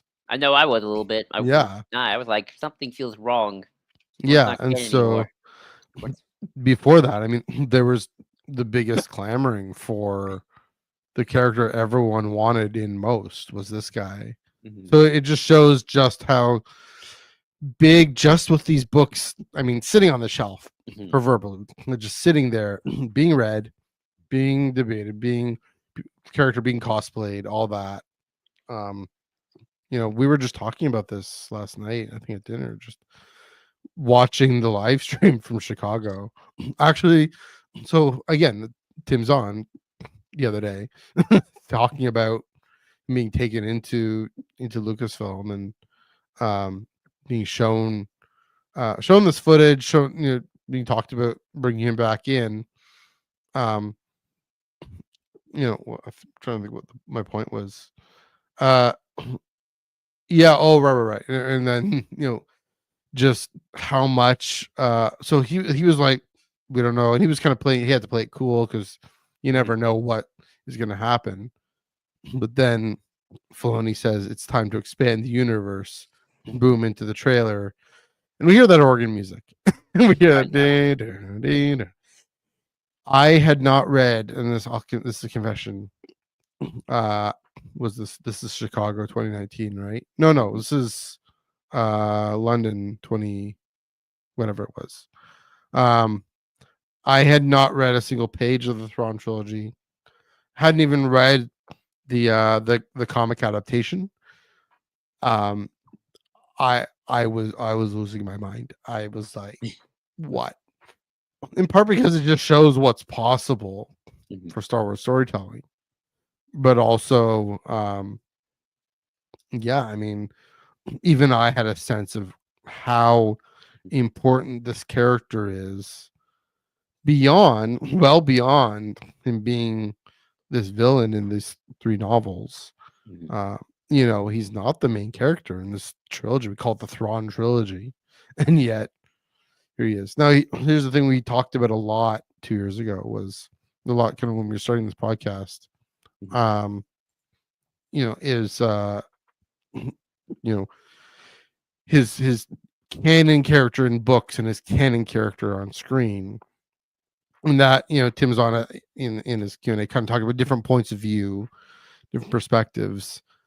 I mean, yeah, like you mentioned, it's his on-screen persona that's really carrying the weight and carrying the load. So yeah, I mean, it wouldn't be bonkers just to be this whole full circle moment where uh I mean, he is the villain in the Mandoverse. He's the Mhm. villain in season 3 and 4 of Rebels. Um, kind of bonkers if it's called Out of the Empire. It would be. It's just that it it's I mean it's the ultimate example of this. I have in the notes these very minor extreme examples of Aura Sig and Quinlan Voss. Just want to shout out those guys because they're the most extreme examples. But the ultimate example of Heir to the Empire, he's the villain. In Huno, he takes off so much that a movie called Heir to the Empire is the closest thing Canon gets to a remake or to an adaptation of a film. But yeah, it's um, it's what an example of everything we're talking about here. Exactly. But there is one. There's one character Yes. who trumps them all. Who has out bigged the big. I'm of course referring to of Jackson. It's gotta be Jackson. Jackson, of course, Yes. he's big. It's gonna be a Lego special. He won. Congratulations, Jackson. No, I'm kidding. See, I told you to do a punchline. Okay, There we go. it's my Mothma. Yes. You The know, monosynths. exactly. That's why I say to the end. We talked about her so much, but it's just she is the ultimate example of this, even more than the Tarkin, or where we started, where it's like, she appears in one scene in Return of the Jedi. Not even named. Not even named. Not you don't. I don't even. We don't even know what she is. I mean, she's human. I mean, you don't even know like why she's here. Like, who is this person? Yeah. Admiral Akbar gets named, and I put him in the notes too, but we have to skip. But she's not even there. She makes this speech. Everyone's kind of like, many Bosons died to bring us this information. Like, damn, okay. And then she goes, Admiral Akbar, please. I think that's her last line. It's just, Admiral Akbar, please. Maybe. I don't remember what it is. I think that might be it. And then she appears in a bunch of the books and comics afterwards that are all set after Return of the Jedi. Yeah. I mean, I think her name is in the novelization, so a lot of that lore is already in the novelization version of Return of the Jedi, and that's just built off of that. But she appears as like this mainstay character. She's given a little backstory, her planet and whatnot. She's the chief of state of the New Republic for years. She's not a main character, but she's definitely a supporting character who's just kind of there, just kind of making sure things running smoothly. Then she was going to appear in Revenge of the Sith in deleted scenes. You can see Mon Mothma in one background scene in the back of Revenge of the Sith when Anakin is coming back to Coruscant. It's even the credits. But again, kind of Mon Mothma. She's big in the books and comics, and then kind of gets a little bit of a scene in the movie. And then, but because she's so big in the books and comics, I think people just kind of always associate, kind of know who she is by like proxy. Like we kind of know who she is and kind of what she's supposed to be. But obviously, she's just like, oh yeah, Mon Mothma. Just gonna reset that. And then Rogue One happens.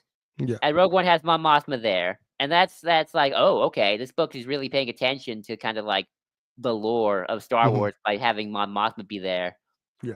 And kind of showing, okay, she kind of filling the same role, and she appears in Rebels, so she's getting her on-screen appearance by Genevieve O'Reilly that she gets, which is great. She gets to come back, and then Andor happens, and then Tony Gilroy's like, "Why don't you just give her like a full-on character?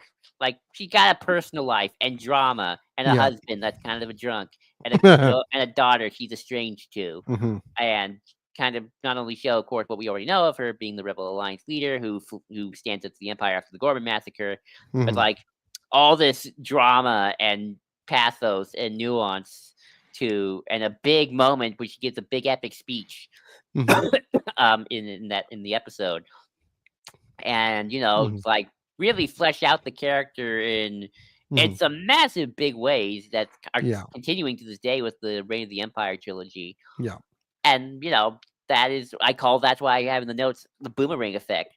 She appears once in a movie, gets all this kind of little details and lore and dumps and background in the books and comics and RPG guides so that the fan base kind of know who she is and why she's important. And then she appears again on screen and then gets the big, oh my gosh, moments in Andor. Yeah. So that is full circle. That is just a woo from one scene to big speech. Yeah, I mean, and gotta credit the folks on Rebels too. I mean, her time on Rebels is really impactful. It's not that much, right? She's not major, but um like the what's it called, in the name of the rebellion, and then the bit on Adelon, really setting the stage, setting the character. Again, I think about that moment in Return of the Jedi.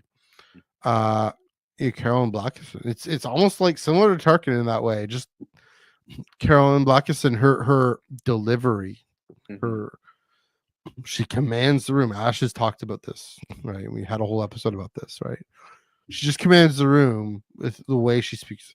The Emperor's made a critical error, and our time for Our our time for attack attack has come. come, right? But the way she very uh deliberately and very measured and methodically phrases it, very crisp, clear, clipped accent, again, British accent, the hero.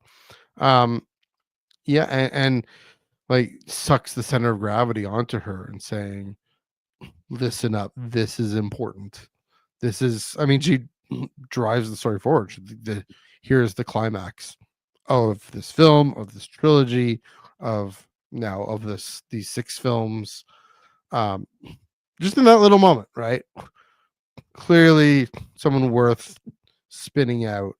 And so, yeah, I mean, Dave Filoni and Henry Gilroy, and then Brad Rao on Rebels, and everyone else, Mm-hmm. voiced by Genevieve O'Reilly, uh, picking up on those incredible deleted scenes. And yeah, now Alexander Freed saying, yeah, those deleted scenes, let's just use those to build this other story about, after the rise of the Empire. But you know let's use that as backstory for this, that whole coalition that she can tap into. Yeah, I mean, she's definitely, yeah, it's another, similar kind of points I was making, that we were making with Chelly and Mara. The Mm-hmm. she's a strong female character in the sense of really incredibly, the smartest person in the room, Mm-hmm. smartest person in the Senate chamber, Mm-hmm. uh really, knows the most, you know, smooth diplomat in the Senate chamber as well. Mm-hmm. But what's amazing is, in Andor and uh Mask of Fear, we see underneath, we see the struggle underneath, and kind of like what we said before, the mystery to unraveling that mystery or the appeal to unraveling that mystery that is promised in 1983. Like, there's this mystery that's promised, and we've subsequently unraveled this mystery. And that's, I mean, I love where she ends up at Andor at the end, because she goes from at least what we have from uh Rogue One, well, from Andor season 1 to the end of season 2 and Rogue One. Well, and even Revenge of the Sith, the deleted scene. She's the polished senator. She is pulling the levers of the institution and hiding her humanity behind these clothes and this snazzy office and all the trappings of power, trying to do her best. But then, of course, Gorman says, no, it's not going to happen. Mm-hmm. She roots for the Grand Massacre. And then what we see, just the that moment of her and Vel having lunch, uh just with everybody at the picnic table there. She's wearing whatever, drab whatever. Her hair is shorter.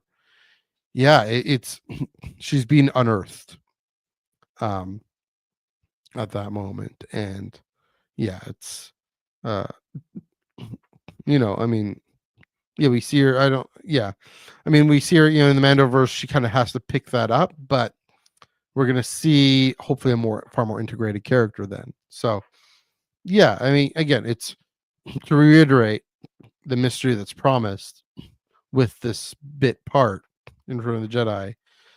unraveled and unveiled, I should say, not unraveled, unveiled and revealed through all these subsequent stories. And I mean, I forget what the middle one is going to be called, but From the Ashes, the third reign of the Empire novel. Amazing. Yeah. And with that, Yeah. I think we've gone over it. Well, I'm sure there's probably hundreds, but these are some of the Yeah. examples I wanted to go over, Yeah. at least, of characters who had small bit roles either in the films or in some cases maybe just were one and done villains in books and comics, Yeah. and then got big over time, and fans loved them, and we wanted more. Yeah. That's But the beauty of Star Wars. yeah. Let's think. I think obviously we made a joke about Jackson. I wonder. I mean, they have the technology to make a live action. It'd be hilarious, but Should appear yeah. like an animated thing. Like have him appear in the Well, ball show. That'd be hilarious. well, yeah. I mean, sorry. You're gonna be in the Lego thing. See how the fans react to that. So there you go. But that on that note, good place to wrap things up. We're 10 minutes over our usual time. So thanks to everyone for joining us in the comments down below. Great chat. There we go. Also, many both hands. We need him to show up Yes. and tag it in Mink. Yeah, I guess we did get tagged in Mink. Anyway, thanks for showing for joining and chiming in the comments. Let us know what you thought. What is our character we missed, or a character we didn't go into enough detail on that you really love? Basically, Gloop Shadow who becomes a non-Gloop Shadow is what we're getting at here. Exactly. Comment below. What do you think of a mini republic of just these 4 core worlds? Were you at Fan Expo Canada? Have you observed stuff from Fan Expo Canada, social media, etc.? Let me know what you think of my hometown con, all that. Joel, great topic idea, great conversation. Where can they find you on the internet? You can find me at JID2023 Plural on Blue Sky, JID2023 Plural on Blue Sky. You can also follow me on the Star Wars Underworld Discord. I'm always there chit-chatting about all sorts of things. And of course, follow us at the Ion Cannon Pod, Blue Sky as well. Yes, ioncannon.bisky.social, BSKY.social. You can follow my personal Instagram, MNEUG1138. It's also Threads and Blue Sky, MNEUG1138. Beaches.foodie on Instagram as well. And on Twitter, NEUG485. And yeah, on tractor beam.bsky.social as well. And stay tuned for that panel from Fan Expo Canada with Ethan Sachs and Paolo Villanelli right here on this channel. And of course, this Wednesday, we're chatting Shelly. She's still going. She's teaming up with Han Solo, of all people, this one, I think. So check that out. And of course, Podameron Codebreaker number 3 this Wednesday, 9 p.m. Eastern, 6 p.m. Pacific, because Wednesdays are for comics and comics are for Wednesdays. And then rolling right back around. Oh, wrong thing. Next Monday, we are gonna trying to do a little two mini topics, a little bit. Talking about Star Trek actors in Star Wars, just because. And then looking about how religions in Star Wars, very, very for Christ's sake, but looking at how they can tell a more realistic religion story, and where that has been more realistic, I should say. Let's call this religious realism or something. Because we found some neat YouTube videos and whatnot going into how it isn't always the most realistic and true to real life there. So looking forward to that discussion as always. But until then, let's blow this thing and head home.